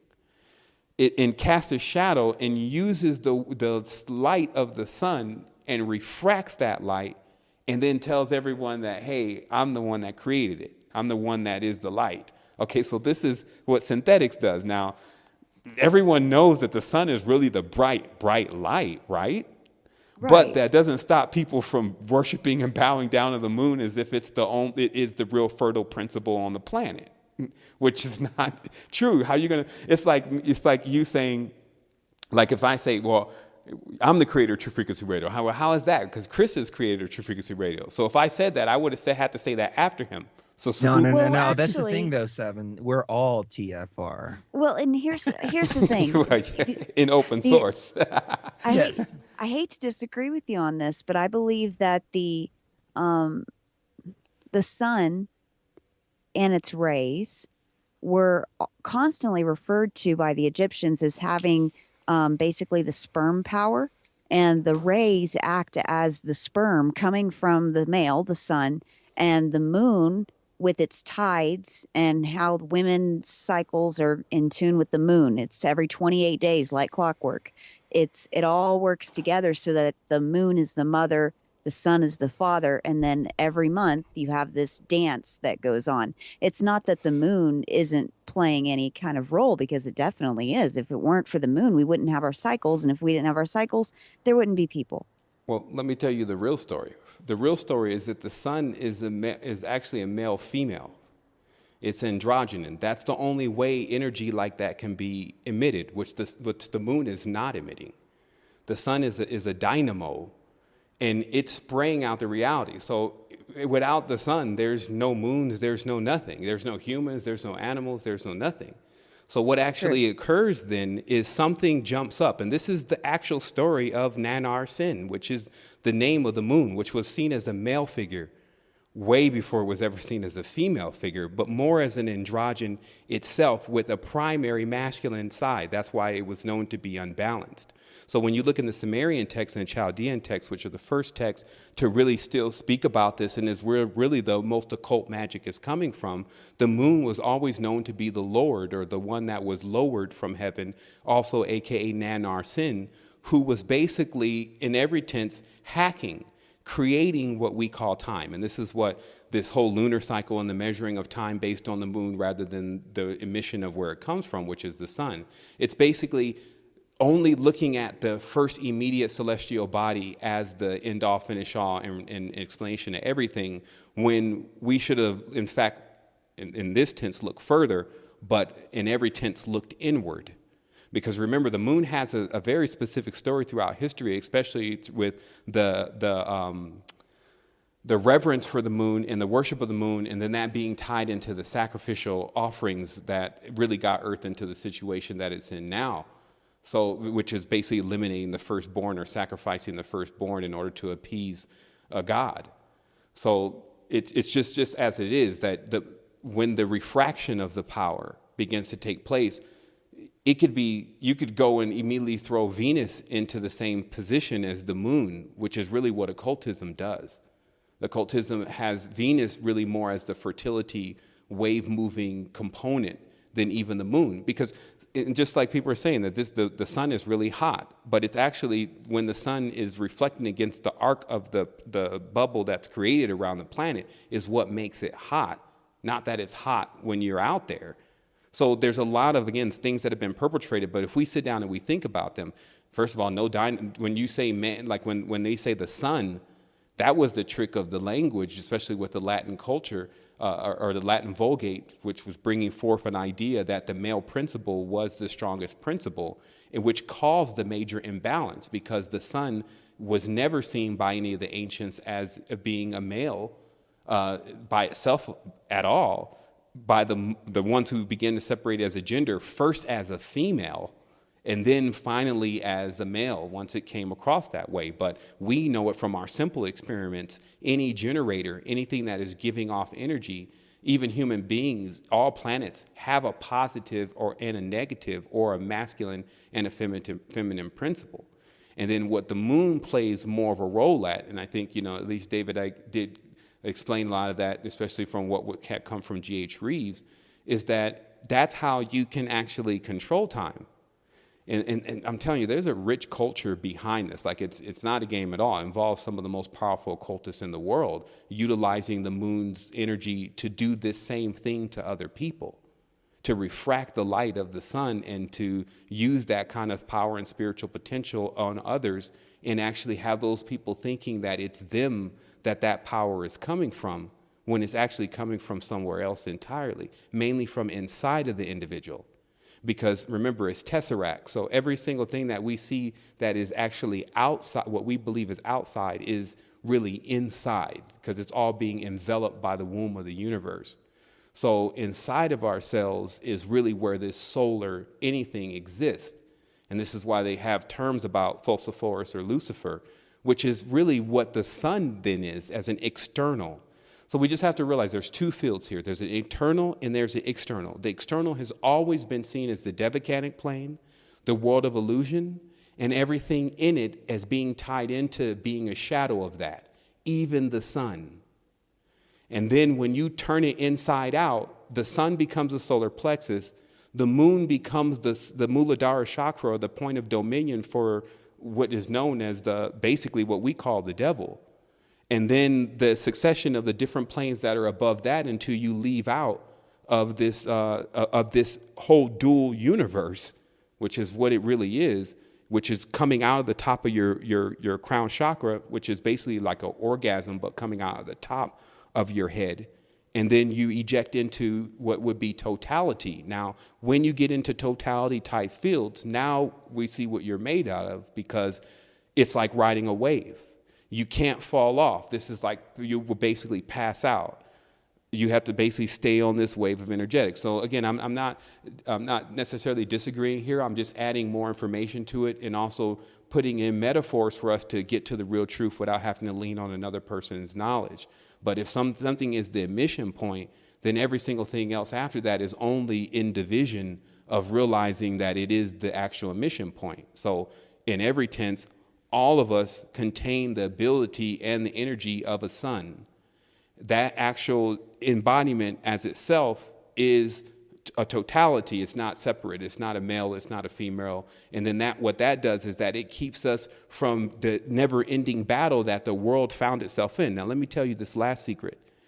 The reason why the female principle got attached to the moon is the same secret to the menstruation process, which causes the blood, which is basically a symbol of the act of the taking of the virginity of the planet. You see, so in occultism, it talks very clear about this, that this Nanar Sin, the Lord, took dominion over the feminine planet, Earth, and then basically did what you're looking at right now, the total abuse of the resources and energies that were here.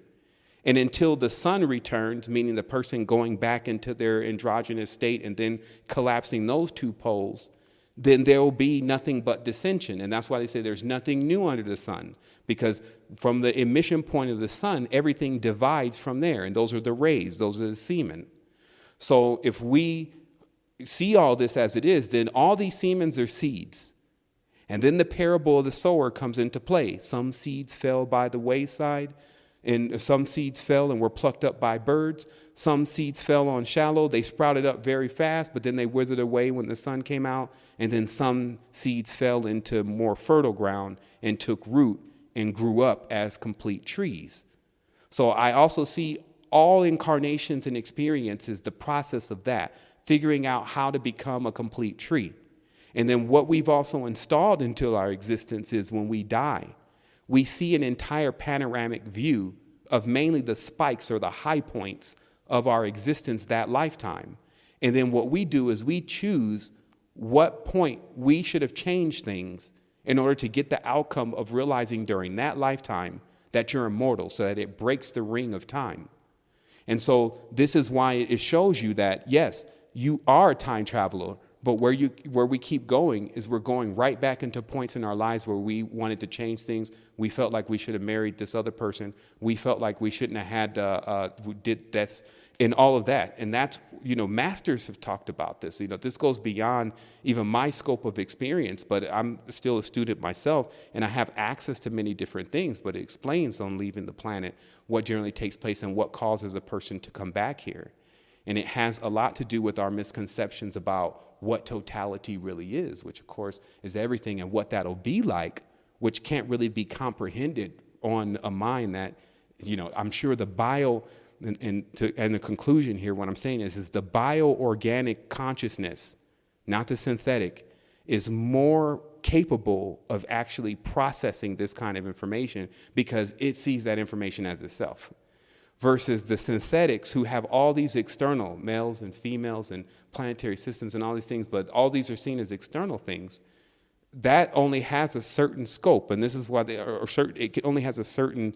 It only can go so far. So this is where we're at with this.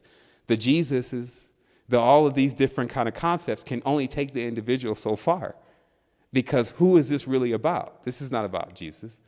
This is not about the sun. This is not about the moon. This is not about Mars. And it's not about any of these entities that would bring themselves forward during their time of ruling the house, because that's what the zodiac is. It's about the individual realizing that actually all that's taking place out of them. Break the mirror, because that's narcissism. When you basically fall in love with yourself, it's a fall into a mirror world, like the rabbit hole or Wonderland. So breaking that mirror of illusion, becoming clear. This is what we call a clear face. For a while, just mirroring what everyone's bringing to you, so you don't lose the energy that's associated with duality, to a point where you can actually charge up enough to see the whole thing, or start to see the whole thing. And then that's when you return to a child, because now it becomes an adventure again. Because then there's all this other stuff, like what nature is presenting, what the ocean's presenting, what the jungle is presenting, that is like the real part of our adventure. And then that's what I see we will do together. And the reason is because even the shamans, that's why most of them are a little loopy in a certain sense than dealing with them. And it's because when you have to keep going in, and you no longer have your tribe, you no longer have your resonant frequency, everyone's telling you you're crazy, all this kind of stuff, and you keep going alone, that actually does damage to the mind. Why? Because the person doesn't want to come back. Remember, all of this whole consciousness thing started, even the 2012, because people got so tired of being here that they started looking for another place to go. That's how I remember it all. I was there. I was present. So this started with these aliens and these extraterrestrials and all these different things, and possibly a new planet, and us being able to get out of here from these crazy people who we just basically thought were reptiles, right? And now, as it's starting to unfold and the cover is being snatched back off of everything, we're realizing how much of this we're creating, how much of this is being perpetuated by specific groups holding frequencies. We realize a lot more. So then we have to make a reassessment. And then when I made a reassessment, especially many of these external deities and seeing celestial bodies as external, I started to be able to put a lot more together about what the ancient cultures are saying, that people still do have access to that knowledge, but can't really make sense of it, because even the Gnostic traditions, the ability to know. And so this is where we're at with it. And so I think it's amazing. It's shocking. It challenges us, because none of us can say, well, that's the fact, right? But what we do know is what works. And that's why action starts to really play the big key to determining what's going to happen and what's not, and what's true and what's not, versus just talk, because talk, it gets us to the next level of what we want to understand and what we want to believe, and that's its use. But once we get to that next level, now we must make that action. And what the action says is that all of this stuff, anything that sticks its head forward, I don't care if it's the sun itself, that says that it's something separate than us and tries to take on a different form or different identity, it's just simply not true. And then what our real job is to merge all these creations into one, and then to make them work together. And I'll tell you, the most difficult one to do that with is the moon. And that's why in the cult system, it's the first step on the ladder. It's known as dominion, right? Dominion is Rebus, the king. It's basically a ruler of a physical world, but it has not gone beyond that itself, which is kind of clear by its position. There's other spaces. And so that's how it works. Wow. Wow. Ladies and gentlemen, we're going to go into a little bit of overtime. I stand corrected. And Well, I didn't want it to be like we'll that. be right back. We'll keep it going with Sevan Bomber. And we are getting really, really deep this evening. Don't go anywhere.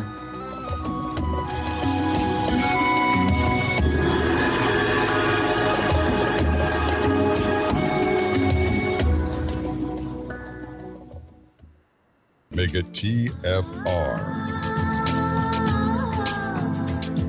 Welcome back. We'll go to your calls in this hour, and we're keeping Sevan an hour extra without permission from him, so he may have to bail out a little bit early. But, you know, we just can't stop this flow. Call-in number is 866-37-TRUTH. That is 866-37-TRUTH. There have been a few people waiting patiently, a few dropped off. So if you do want to call in for Sevan, 866-37-TRUTH. Now, let's go to Well, I do want to say one more thing. Arlington, California.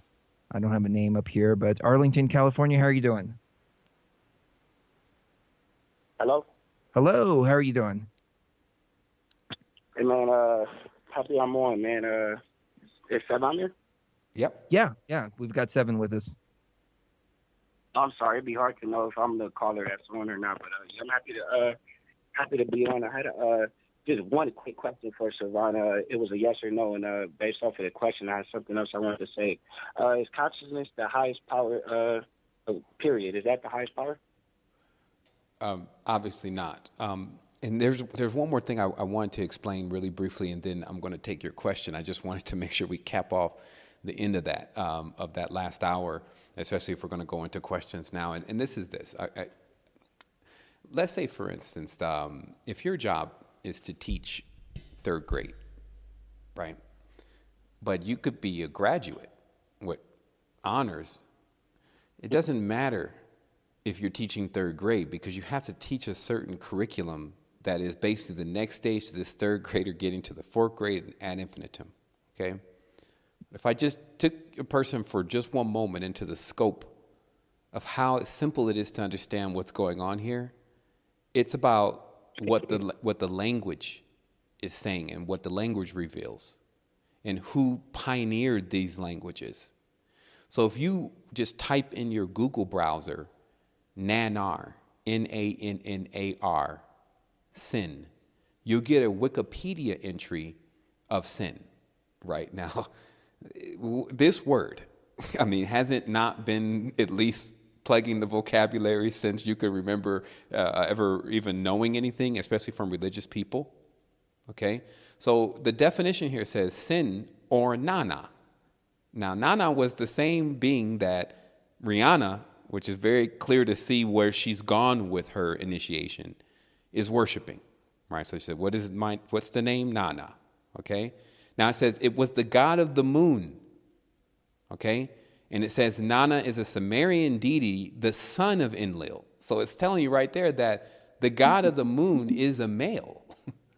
And then it says the two chief seats of Nana's worship were Okay, is where we get the word earth. Earth is a pluralization of the word And what means is the abode, meaning the house of Nana. So basically the house of where the lunar entity lives. So this is why when you pull back the curtain, and this is what 2015 is about, because they know I'm coming after them. When you pull back the curtain of Oz, this is the being that you see in the background, trying to convince the humans on a consistent level that it is the God and the king over them, the king of kings. So this has placed people in the position of being domesticated, because the only thing the king Nana wants is a slave. And that's why every person's ancestors on this line throughout the world, except for some of the most elect, maybe, have been slaves and enslaved and have had their will broken. And when someone breaks or something breaks your will, Your will is tied into whether you even feel like you're a God anymore, whether you even feel like you're supreme, and whether you even feel like you can even pull this off. So still understand what we're exactly dealing with.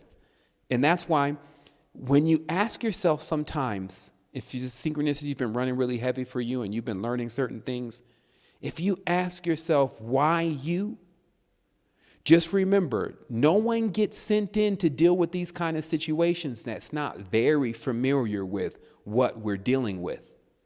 But because of their core, what's inside of them that is good, upright, and perfect, they don't want to do harm to others. They want to make sure that people do benefit. They can't really enjoy something without allowing another person to enjoy it. But remember, this is what they're trying to stomp out of everyone. Don't they want everyone to be callous and cold riding by in the Benz with the windows up and the big tent and the refrigerator in the back seat and the shiatsu massage with the chauffeur and just cut off from any low surface dwellers? You see what I mean? Why they ride around with this oob, which is basically the symbol of Mercedes-Benz. It's the corner. See, look into the corner of the wall you're looking at in the room you're looking in right now. You see that shape? That shape is the most powerful shape on the dimension. And that shape, that was the first shape. The Sumerians call it the oob, or the corner. And the reason why it becomes so powerful is because that's where light gets trapped. When light becomes darkness, it gets trapped into the corners. And then once that accumulates, it makes a ball. This is like bacteria, but in every sense how a world is created. It makes a ball into enough light coalesce until it slows down the density. This is the stages of like a cosmo creation, the fire stages, the mineral stages, all the way to end to a fleshly stage where everything here, just like if you see the documentary Home, is only condensed light, like a tree's pulls in all of this light, right? And then it converts it into wood in this big trunk, which contains fuel. That's why you can burn wood and make a fire with it. Same thing is happening with the big oil pits. All these different things are the accumulation or the trap light that when harnessed will emit a fraction of the energy of the sun. So if you want to understand what energy of humans is being used, it's when they're juiced, when they're stressed, when they're depressed, this energy seeps out of them from the lower cone, which is right where the lower sphincter is, and the higher cone, which is where the head and the spiral in your head is. And this energy comes out of a person ad infinitum, and then the person's energy is basically drained. And that's by rights of nanar sin. So let's get it very clear here about what the king is about. What is the ancient and accepted? That's ancient and accepted is a term that means that you have an oath to the king. So what 2012 bought in, as many of the real seers know, is it bought in a time where those who were not initiated externally and not under oath externally, thus they have no bounds to nanar. They're not chained to this being, can learn this knowledge and then come forth and speak like fire, pushing back darkness.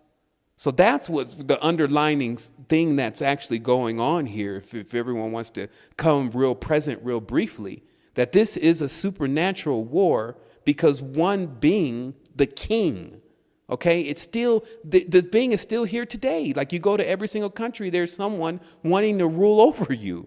That's where this is the nest.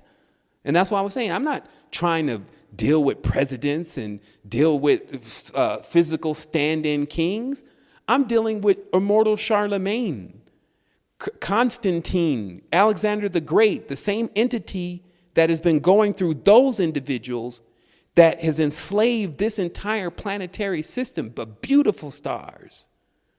That's who I'm going after to balance. See, that's Mercury, that's Hermes' journey, is to, instead of becoming a messenger of the fucking gods, excuse my language, but understand the sincerity here, look at the word, Instead of being a messenger and taking, that's the great and the powerful and this, say it as it really is. It's us, our energy, our life, our existence. So at the end of the day, how you become a sovereign again is lose this whole domesticated act that this whole physical existence actually means so much, and that death is the checkout point, because that's not what it is. Get with the program of deprogramming, and then get on beyond the frequency of Nanar, who's the dominion, what the Latin bought in, okay? And then start getting ready to climb the ladder, because once you finish with Nanar, you got Samael on the left and Ashtaroth on the right. Meaning that they're not playing, Tron is not playing with these worlds of illusion that it's building. We're the only one that's playing because we're in a game. So what I'm saying is that this knowledge is something different. So if you're looking for something different, if you're looking for this next stage of things, that's where we're bringing together. We're on the True Frequency Radio. You see, they're making their constellation switch. They're going into a different spectrum. So that's how you can see. See, you have to be the fly on the wall sometime and just see how the planets and things are moving from the background. And then you would know what move to make. But again, it's chess. It's not checkers. I'm not going to be up here talking about this kind of stuff all day to individuals that still have to actually tap back into themselves and wean themselves off of synthetics, just like I've had to. And then also understanding how to utilize these tools, because most of these tools, even silicone, is all into the hands of the welder. Who is the real mason? The one with the hammers. What is a hammer? It's a pentagram. What is a pentagram? Your hand. 5 fingers or 5 fingers. But this is a real one. This is not some occult thing you draw on a circle. This is a real deal orbic, spheric, pentagram, torsion thing. And that's all this can do, this hand, right? We pick up tools with it. We build things with it. We conduct orchestras with it. So that's where the power is. So the only play here is just remember that these beings steal power. And how they steal power is getting you to spray your light, your seed, your ideas into their mechanism, their illumination, as they call it, to shine their false light, because they're still not the originators, onto other people and lead them astray too. And that's the game that's being played here. And that's the game that's going to stop this year. That's the mission. So to tell the brother the truth, consciousness as in expansion, ascension, all these different words are really centered around the same thing. Get yourself in the know, balance yourself, and get ready to climb those rungs and understanding how you need to drive yourself, empower yourself in order to get through those stages. And the totality is just the only word that I can really put into what is the most powerful thing. And then it also makes it very clear to us what a totality is, and it is everything, right? And then those who contain more of the totality, which is the closer towards perfection, are the ones that are balanced in their state of consciousness and know how to do balanced gestures like this, giving this kind of information, this knowledge, going downtown and helping folks out, do things and allow them to progress, and watching completely how that manifests for them. You see, so all of those things, that's the supreme being. And the more we do that, and the more people become familiar with that, then the people who are caught in this system. Now, remember, if you went to Wikipedia, you can look down here and it tells you the pre-Islamic Arabian deities that all really correspond to this system that everyone is under, right? So that just basically gives you the reference point of what we will go beyond. And that's, and this is, if these are our ancestors, and that's the only credit that I'll give them. If these happen to be our ancestors, well, hold on, baby, because we're going into something new. We're going into where the child, and this is why they say this is still the year and the segment and the aeon of the child, right? And then they try to bring old creepy AWAs in. No, the child is us back into our adventure childlike state where we're fearless. because that's what it's going to take, baby. See, if there's anything that I am constantly researching is how to break fear, right? How to undo fear, because it's more than just a sentence. Oh, all you have to do is keep trying to just practicing whatever you're afraid of, as far as keep telling yourself about it and talk to others about it. And that doesn't even start scratching the surface how to get rid of things that may have caused you to be in fear. So but I do know one way of getting rid of it. This becomes the panacea, the cure. What would it be? Together. Because, if you got me over there, I know if I got my other brother over there, shouts out to Huff and a few other brothers, we go in as a team. Brothers and sisters going in as a team, even on the astral level, to free up and move some of this energy, because we got things to do. So that's all I'll say. I'll listen to your second question. But remember, we're talking about free-flowing energy. How is it really going to come about? Not just playing around with it. So go ahead with the next question. Very well said, Sevan. Let's go back to the caller. Any more questions? I actually had no question. I actually answered that question because I was actually mastering the 7 laws within myself. So I just wanted to verify if my actual speculation was correct. I wanted to go over it. It'd probably take 1 minute. And it basically was, I took it back all the way to the void. The void was unawareness, law of polarity and duality manifested awareness, and which created consciousness. The polarity of that is subconsciousness. This space represents the darkness within your mind. This space, the polarity of this space, manifested the first creation of light, which is the same light that is in your heart. This light spread and traveled. The sun traveled at 186 miles per hour, the speed of light, which created time, space that we see and we are still living in today. Because without this light that is within the void, we wouldn't even be able to perceive space or time. And from that, which went into you guys' talk about the moon, I felt that the laws of cause and effect, polarity and duality manifested with the sun, and actually created the moon, which was the container for the void. I actually believe that's what it was. I was just wondering, was that close to it? Because I was just going all the way down from cause and effect, seeing how everything started. That's what it was connecting to me. You see what you do to people. That's what I was just gonna say. You see what I mean? Come up. No, but serious. Look at what just happened. No, that's awesome. This supreme being just broke down what it took me 2 hours to try to get out, and maybe not even as eloquently, in that compression of time. So for sure, brother, you're spot on. It's like a mantra to you at this point, running through the cycles of understanding how the procession of things taking place based on chain reactions, and then just reverse engineering it. I mean, you're right there at it. And it's beautiful to see, because they always say, you don't got to worry about me, man. You need to worry about the ones coming after me, the ones who listen to what I said.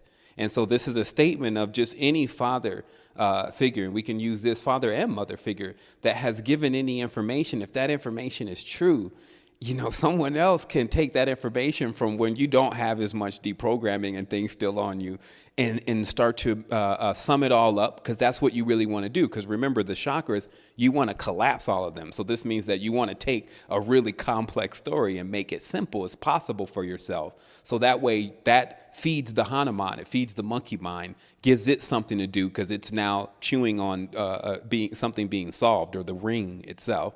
And then you can expand into this next stage, because you use that as a platform, right? So now you have this knowledge, but more than anything, the actual application, because if you put that together, you had to go through the reasoning. And then now you're standing on that, and then able to deliver more to others that are around you, myself, and everyone else that's around. Because the other thing is that it's abundant. It's inexhaustible. Because remember, this whole fear thing is tapped into scarcity. And I think that this is why they keep saying, oh, we're running out of this, and we're running out of that, and we're running out of this, and we're running out of that.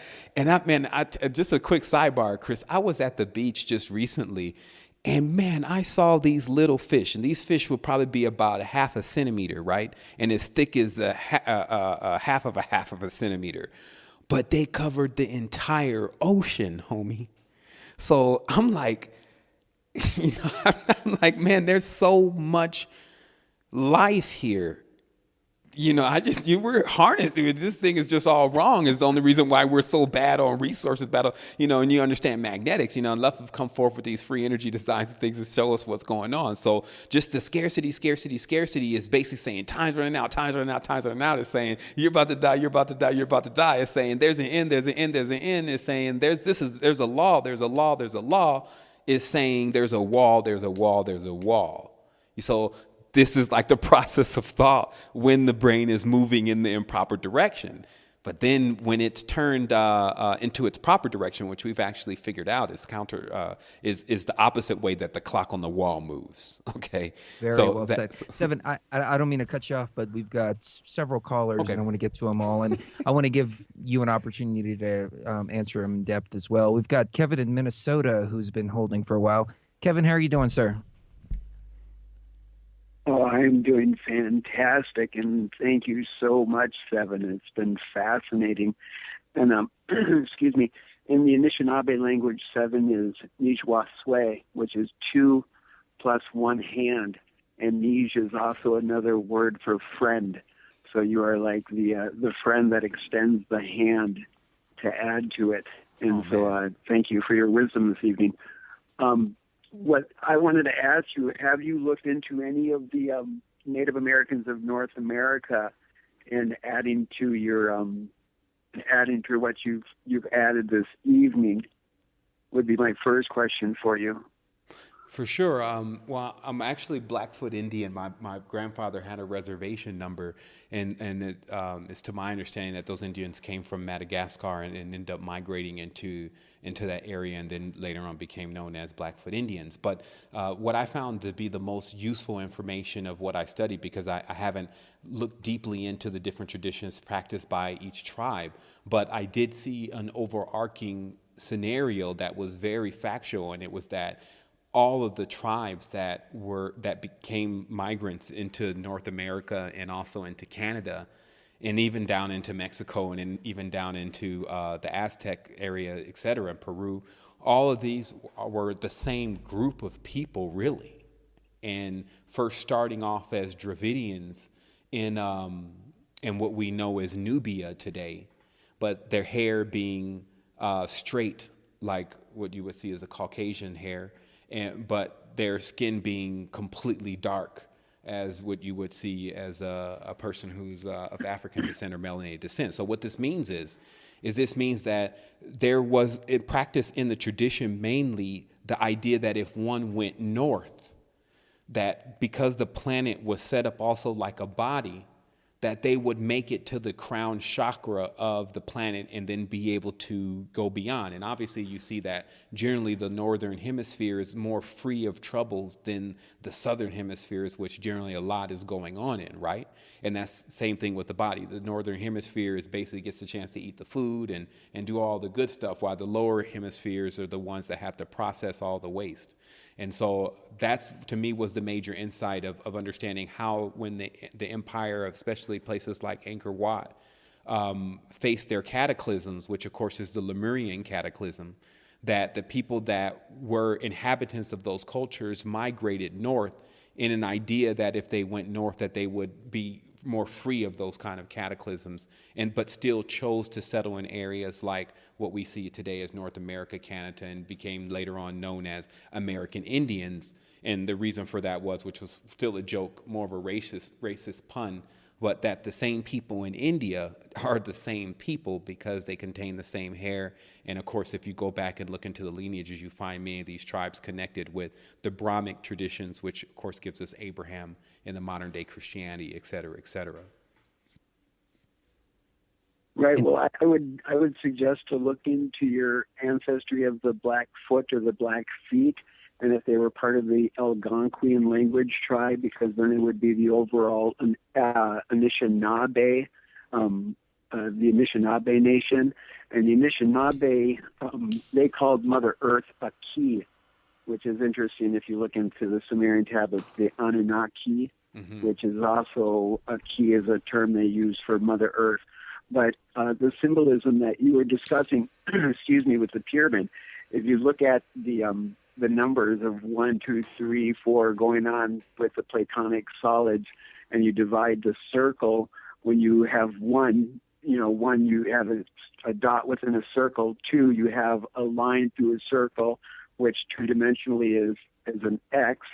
And then 3 is when you divide the circle into 3 points, which is impossible because if pi does not go into a circle, then you become the spiral, which is I believe, one of the biggest occults that's occurring at this time, where the pyramid has 4 sides for the Masons and the Illuminati, when in all actuality it would be a 3-sided pyramid, which would be equal sides.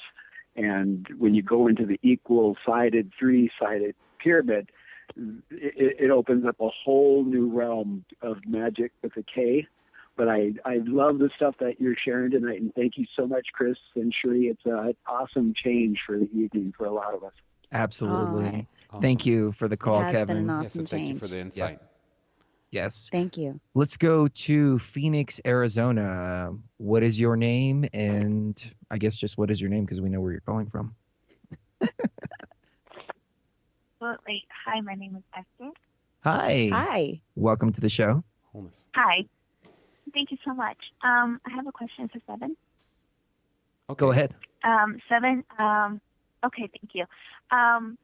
I have, just to be honest with you, I have at least 2 voices in my head, and they go back and forth about decisions, about what's good, what's bad for me.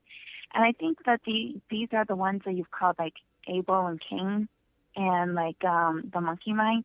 How do I balance them? And then how do I know which voices to trust? Very good question. Obviously this is a step-by-step procedure, because what many people have that have worked heavily in this area have shown is that many times that the actual pathogens in the body, such as Candida, can really get the mind excited. And this is like when you see someone there and the leg is jumping and continuously jumping, this is generally a sign of Candida. So it's kind of like the same thing going on in the mind. So the first thing that I would do is I would check the parasite level of the body, and just kind of by gauging your diet and when's the last time that you've done any kind of parasite cleanse. And then kind of start from there, because if you shouldn't really work psychologically on yourself until you work physically first, because it's just the physical side of our being is still more stronger than the mental side of our being. And this is because of the millions of years that the body has taken to completely evolve into what it is. And as being, to having a certain level of sentience itself, it is very convinced that it is a physical body and that it does exist on a planet, et cetera, et cetera. And so that's the first thing. And then the second thing is also to look into your life and to see personally what kinds of traditions or what kinds of states of consciousness that you really have that are warring with one another, and attempt to narrow them down into what would be archonic, or what we would call archetypical characters, okay? And then once you do that, then it allows you to be able to become a mediator between these two by electing to go into something new. And that's why I was saying that the open source spirituality and everything that we're introducing now, starting this month, is really the next level to this, because when certain people have different questions, generally the answer to those questions is to get busy, because as they say, idle mind is the devil's workshop. It's every bit of that. If we don't have a certain kind of mission and things tapped into what we really are, and that can boost us, then we find ourselves kind of picking on ourselves and plucking at ourselves to make things better anyway. It's just like continuously washing the car over and over again, even though it's clean. So what I would recommend is personally continuously following the information, following the network, working on getting rid of the parasites and things that are in the body that really do control a lot of the extra brain chatter. And then look out also for this new video that I'm coming up with, because what happens is that the breathing technique, especially once the body reaches a certain frequency, it helps. And this is, you can see this easy by if you've ever done yoga. When you get out of yoga, the mind is very quiet for at least a moment. You don't really want to talk to anybody. You don't want to go into the whole external thing right away. You rather enjoy that solace.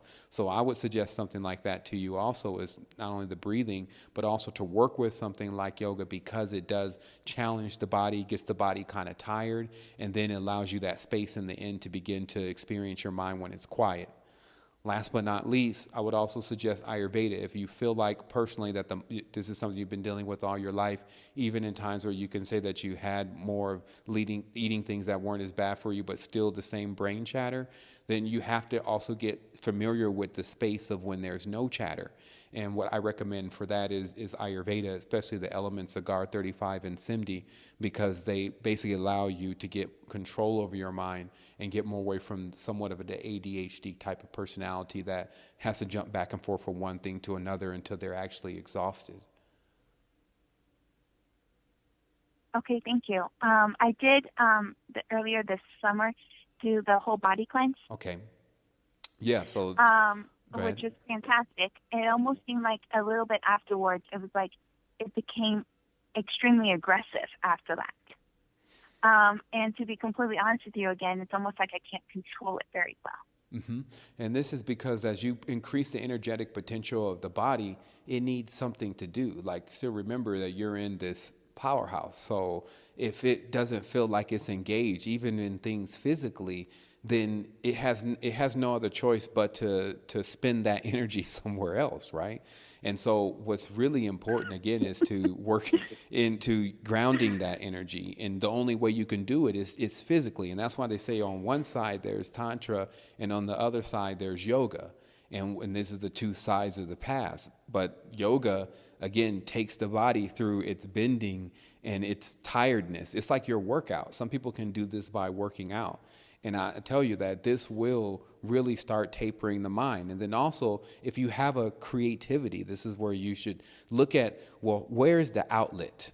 And this is the easiest thing that I can say during all of what I'm saying right now is that study your life for the outlet. Like, where's all this energy coming out at? Where is the earth seeing your fertility? And where is existence seeing your fertility? Like, are you an inventor?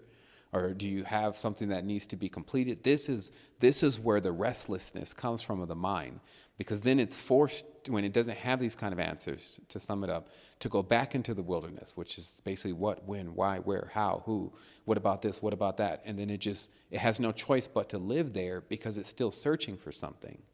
And so it's important, again, to understanding all these energy principles of cleaning the body, all this in, still also requires something that you're distributing these seeds and things to. So in that tense, you look into your relationships. In that tense, you look into your hobbies.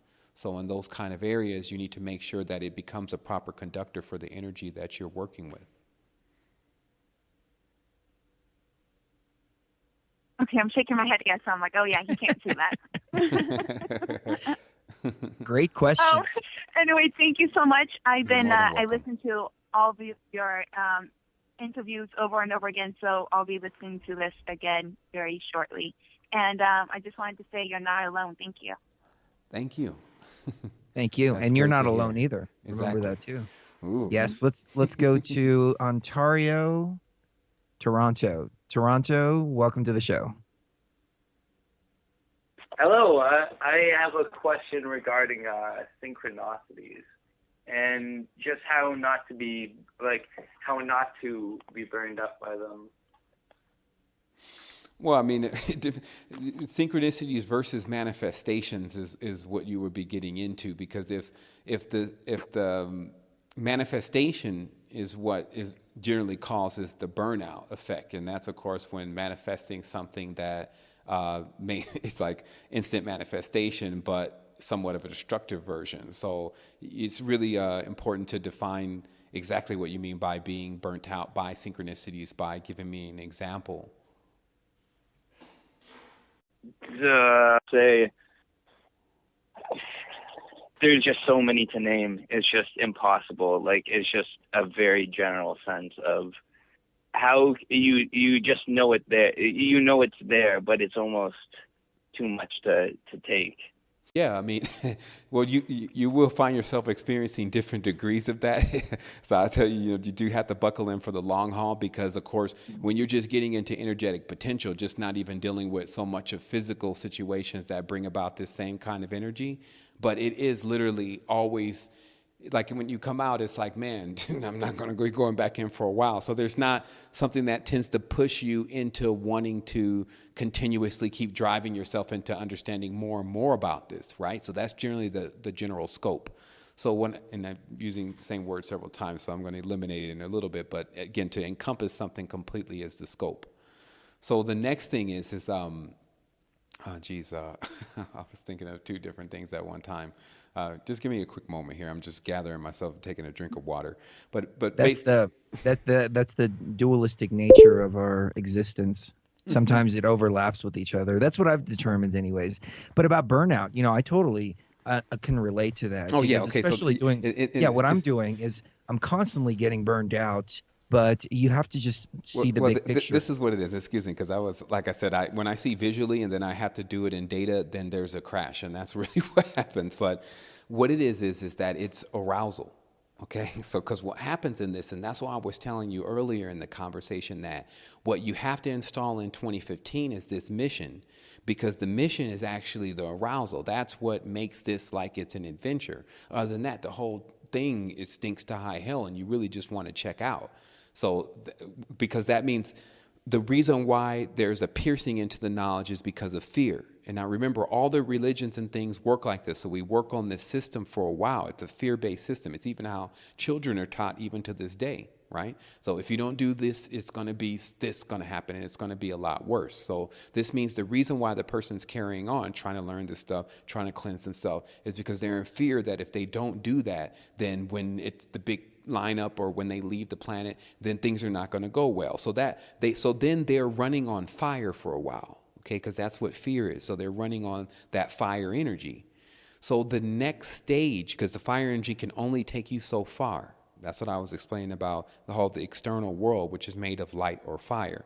Then the next thing is that now you have to not only keep that fire lit, which is actually your passion, but then you have to tap into your water principle, which is your arousal, okay? And this is why the water and the curves and all of that goes in with that is all arousal for us, right?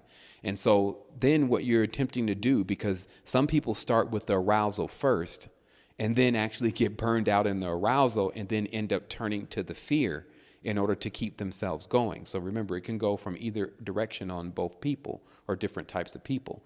So what you're then doing when these two forces come together is not allowing the water, which is the flow and everything's going to be what it is. And, basically the thing that allows you to even go into the zone, to not allow that also to put out the fire. So you're blending these together. So this becomes this ever burning fire that's also not basically nuclear, because this is what Kundalini and things are also attached to, is that when you start raising your consciousness, raising your awareness, then your friction levels are higher. And this is where, remember, they duplicated this body into machines. So see how a machine works and then watch yourself and make sure that you're getting everything. And that's the best idea that you can have about all of this. And the best advice I can give you is that if you're this machine, you're running all this time and you don't have no lubricant, you're going to burn out. So the lubricant is, in every sense, the water that comes in to cultivate this seed of fire. Because when you're getting all this information, it's all fire. It's all fire. So it's actually how seeds are made. Seeds are compressed light or compressed fire, okay? The condensation of light. So now you need to rain on it. That's the next stage. You got to rain on it. And so you need to make the leap of faith inside of yourself from that lower chakra area where the Kundalini resides over death or death. This means beyond death. You have to lose the fear and then go into the arousal, which will quench the fire, which will quench all the uneasiness and all the, like I said, feeling of being burned out, agitated, all this, and then allow you to begin to progress by using that energy. Because remember, you're still storing this. You're becoming familiar with it. It has its uses across the galaxy. So you're getting it. Now you have to understand exactly what to use it for and to tie it into, as I was saying before, if your core, to work on your core. Even if you know your core is not good, because there'll be some people on the line tonight. See, good people don't understand evil people, okay? But when you run the entire scope, then you start to get what's going on. Not everyone thinks that they want to save and help everyone. Some people are thinking right now to go abuse something because their mind is fractured, Okay? So what happens is that this process of rekindling and rebuilding the facets of your gem, that's really what it is. Like your body as a daemon or a diamond, which gives us the word a demon, a carbon-based cell, a C60. So basically giving you all of the geometry on the planet, even beyond the pyramids, giving you the actual how the grid is functions, the Hartman grid, the coordinate points. So this is the daemon or the diamond. So this is the planet that's like a gem to many other different kinds of beings, including yourself. You see here, there's lots of jewels. They may be girls, they may be, toys, they may be whatever. These are all gems to you if you like it. So this is the whole shining nature of this entire reality. And the better that we can start embodying these, this pantheism in a sense into really embodying, meaning you seeing it all as parts of your body. And then actually put it in remembering that, okay, I need oil now. Okay, I need water now. I need to chill out for a moment. And then you can take in those elements. So if you find yourself agitated, turning on water alone, if that's just your first resource, try to go get, some real water, some warning water, the pool, something like that, then some recording, etc. Now you would think again that these things are fruitless because this is how the fire mind works. It's like, shoot, why am I going to do that now? We got to do this now. We got to save things now. Oh my goodness, this is all going to fall apart. I'm not going to have time to sit down and meditate. But if you don't take time to sit down and meditate, it doesn't really matter what the world's going to do. It's about what you can do.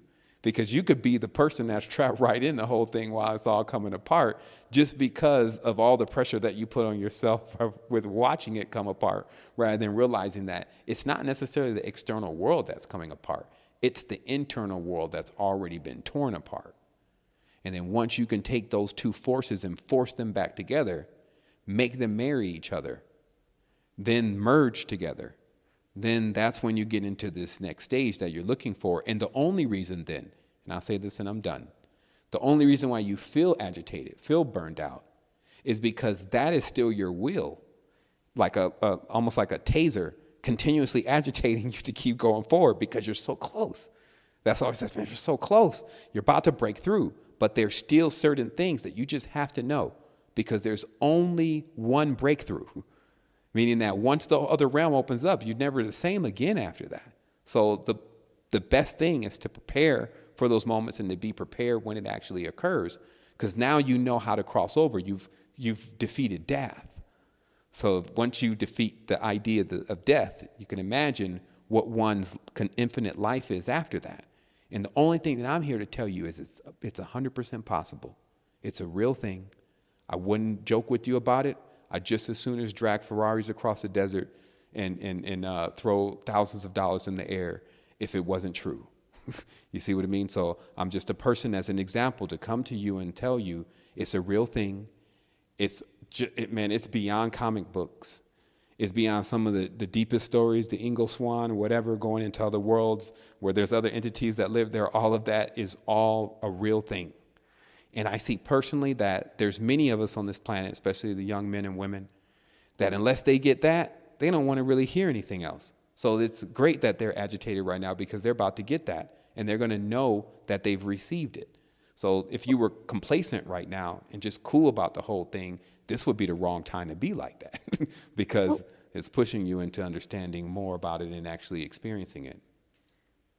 Well, and what the caller described and what you're describing is exactly what people have described the musicians and the artists and the writers of the Renaissance were regarded as. Yes. I mean, they were seen as the eccentric types that were allowed to be eccentric, and they were allowed to be loud and boisterous and really just get it all out because they were seen as being more tuned in to the planet and tuned in to the future and could see the future.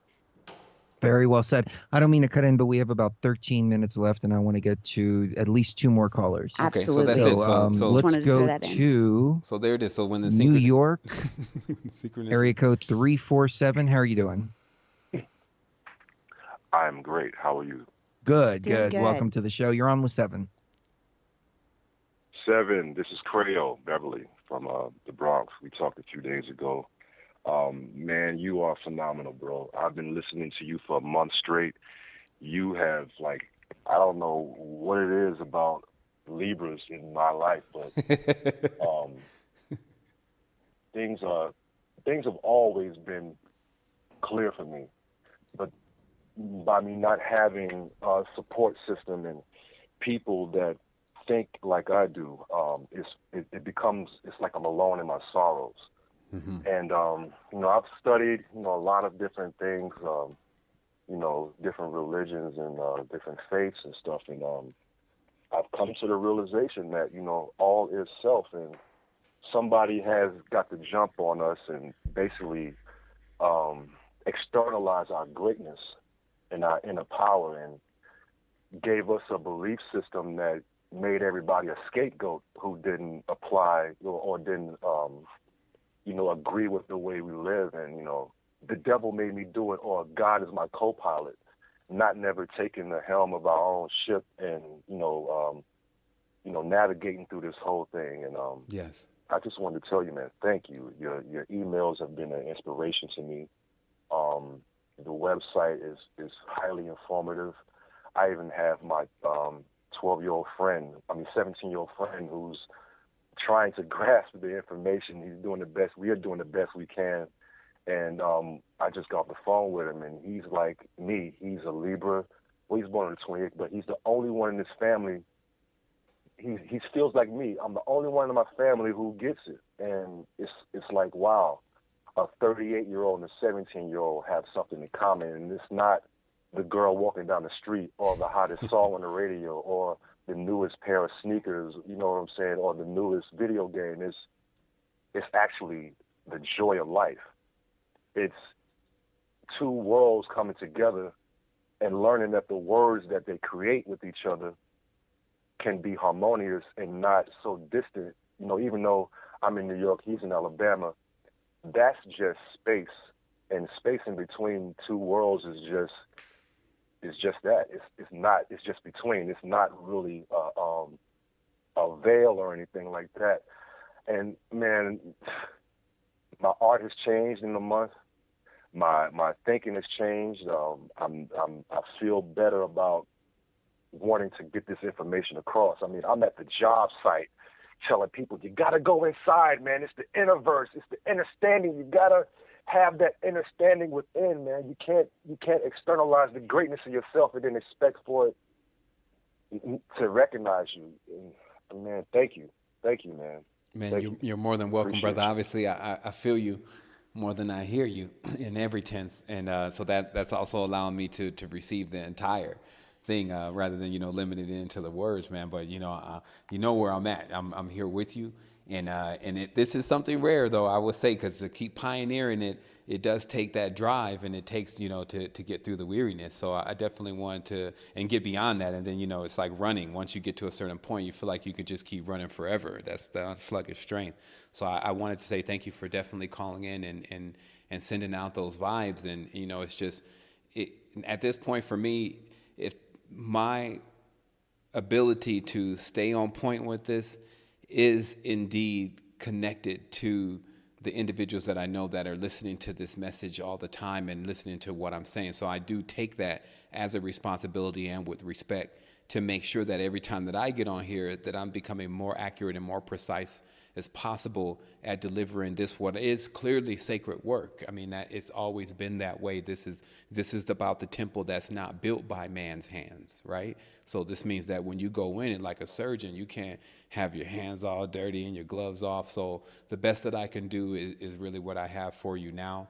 And again, I want to say thank you. And obviously each one of these calls, and this is just another one tonight, it's a big shout out to True Frequency once again, but each time one of these calls roll across, it's more and more potent. Like even this one holds the candle again to the one that was previously before as being the best one, Well, you need to do a show here on TFR. Yes, I know, man. I'm highly considering it, especially since I don't have to manage the dashboard, and this is something that I also believe that I can work really well in with what we're already doing which is basically hasn't been completely created as far as what I'm going to do next with AstroQuest. Because folks says, if I don't bring the next AstroQuest out, they may march me into the streets and it may not be pretty. So yeah, I'm looking at because just not to have to manage so many different things, but to go right in. And then I really like that, obviously I've always been a big fan of the true frequency, but I like the continuous graduation of how you're presenting this. And because I'm a stickler for detail anyway, it's just turned on all the time. I can always see those enhancements. And so really how I would want radio to be represented, especially with the presentation and how much is put into the sound quality and, the different kind of commercials and the message and things like that. I know that you have so much of a resource and experience in that area. It would be really unique to just keep contributing to that in some kind of way. So definitely, I'm going to be considering it. Let's chat about that for sure after the show or sometime in the next week, because it's all about growth and we're all growing together. And like I said earlier, it's not Chris and Cherie that's TFR. It's all of us. It really has become something separate from Cherie and myself. It started out with just us, but it's taken on a life of its own. And Joe Joseph and Popeye and Red Pill Reports and Brooks Agnew, Christopher Everard. I mean, you can go to truthfrequencyradio.com/archives and see the whole list of hosts, 31 shows on this station, and all very, very serious people. So you would definitely fit right in. Let me go to this final caller here. We've got Fayetteville, North Carolina on the line with us. How are you doing? Hi, how you doing? This is Romaine. I'm kind of excited that I was the last call. But thank you, TFR, and thank you, Sevan, for what you guys are doing. Getting the word out, getting the information out to people is definitely something that's needed. I can't wait to see what happens with Sevan, your Secret Energy website. I'm waiting till it is up and running.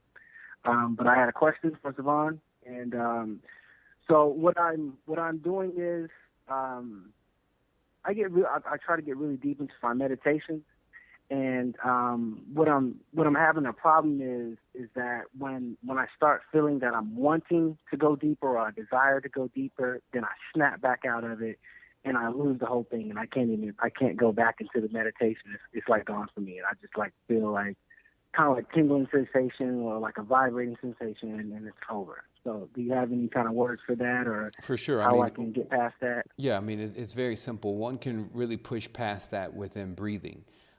It's important that, you at least take a look at the whole body breathing video if you have not already, but you should feel that energetic potential going through the body. And remember, the peak of that energetic potential is really what's driving you beyond AKA Hanuman, which is basically you actually will lose a large amount of, for a moment, just the body ID. And then that's what really allows you to start becoming familiar with the space before the jump. And so that's the easiest way to put it. So you're definitely looking to understand and start studying how you can power yourself into this other state of consciousness through breath. And it's a real thing. So look up the whole body breathing, and then another video called the Master's Pose. And then there's a new one that's going to be coming out. I've seen the Master's Pose. Okay, so again, these breathing techniques is what's taking you to where the mind actually releases. And remember, that's the front door. The back door is if you feel like it, and this is not something I'm telling you to do, but if you have to experience that some other way, i.e. ayahuasca or some kind of substance that allows you to become more familiar with the organic side of yourself, then that's sometimes what's necessary for certain people. So if you try one thing, what I'm saying is you try one thing and it's not working, there's always another way in. And that's why it requires you to understand your nodes and to understand the quest. And here's what it is, because I just had to look through the field to see what's going on. See, what happens is that if you won't make that leap, like if you don't go, right, and just because you think that you can do it all right there, if you don't actually go and do it, or just take that chance to where there's not always that protective field and that buffer of nothing really happening, then you're just, you know what I mean? You can't actually get into it because it requires that you do it with your actual consciousness. So you see what I mean? So if you could send a probe in to examine it for you, that would be basically me, because I'm just telling you this is what it looks like in here. It does some things you got to do with your consciousness, but this is definitely something that we need to look into further. So that's the probe.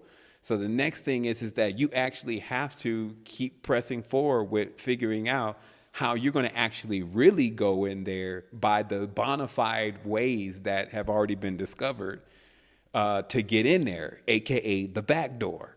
Because, see, the back door, the reason why it became very useful to many people is because once you get into this consciousness on earth, if you fall too much, you have a hard time using breath as a fuel. Something happens to the body and also to the mind, because most people, they breathe every day, but they're not on some high, crazy frequency. So what's the difference between my breathing versus theirs? Well, one is the positions of the body, but even more so than that, well, it really sums into the position of the body, because the use of the air doesn't become correct until you actually start to force it into the proper channels. But what I'm saying is none of that even comes across the mind of the person who really needs to see more of the fitness. I'm trying to do this right now. Breathing meditation is not, that's more like that. So what is that person saying? Man, I got to go to the back door. I just need to get a taste of this. I need to know it's real first before I can make that next level of commitment to believe that I can achieve this on another way. Sevan, I don't mean to cut you off. We've got about 30 seconds left. Okay. What would you like to leave the audience with? Well, just understand that, it's nonstop. Like, I got a whole lineup this month. There's about 5 or 6 shows already on the calendar, but, it is what it is. Like, I feel super happy because we got this transmission across, and it was beautiful. So I wanted to say thank you. If anything, I don't need to do no shout outs to no sites or anything like that, because people know me.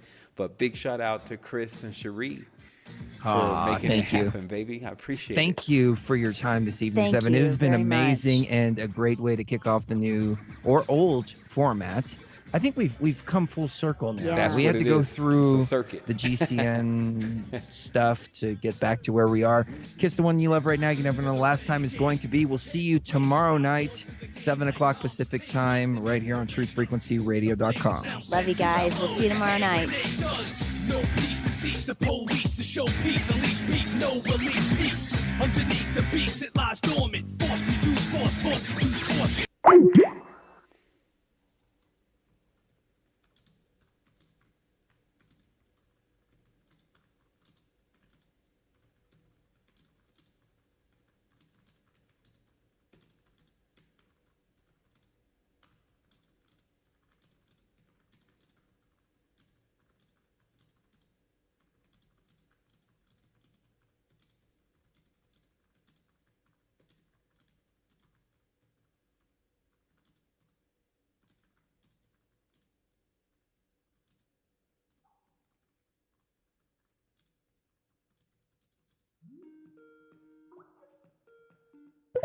Yep.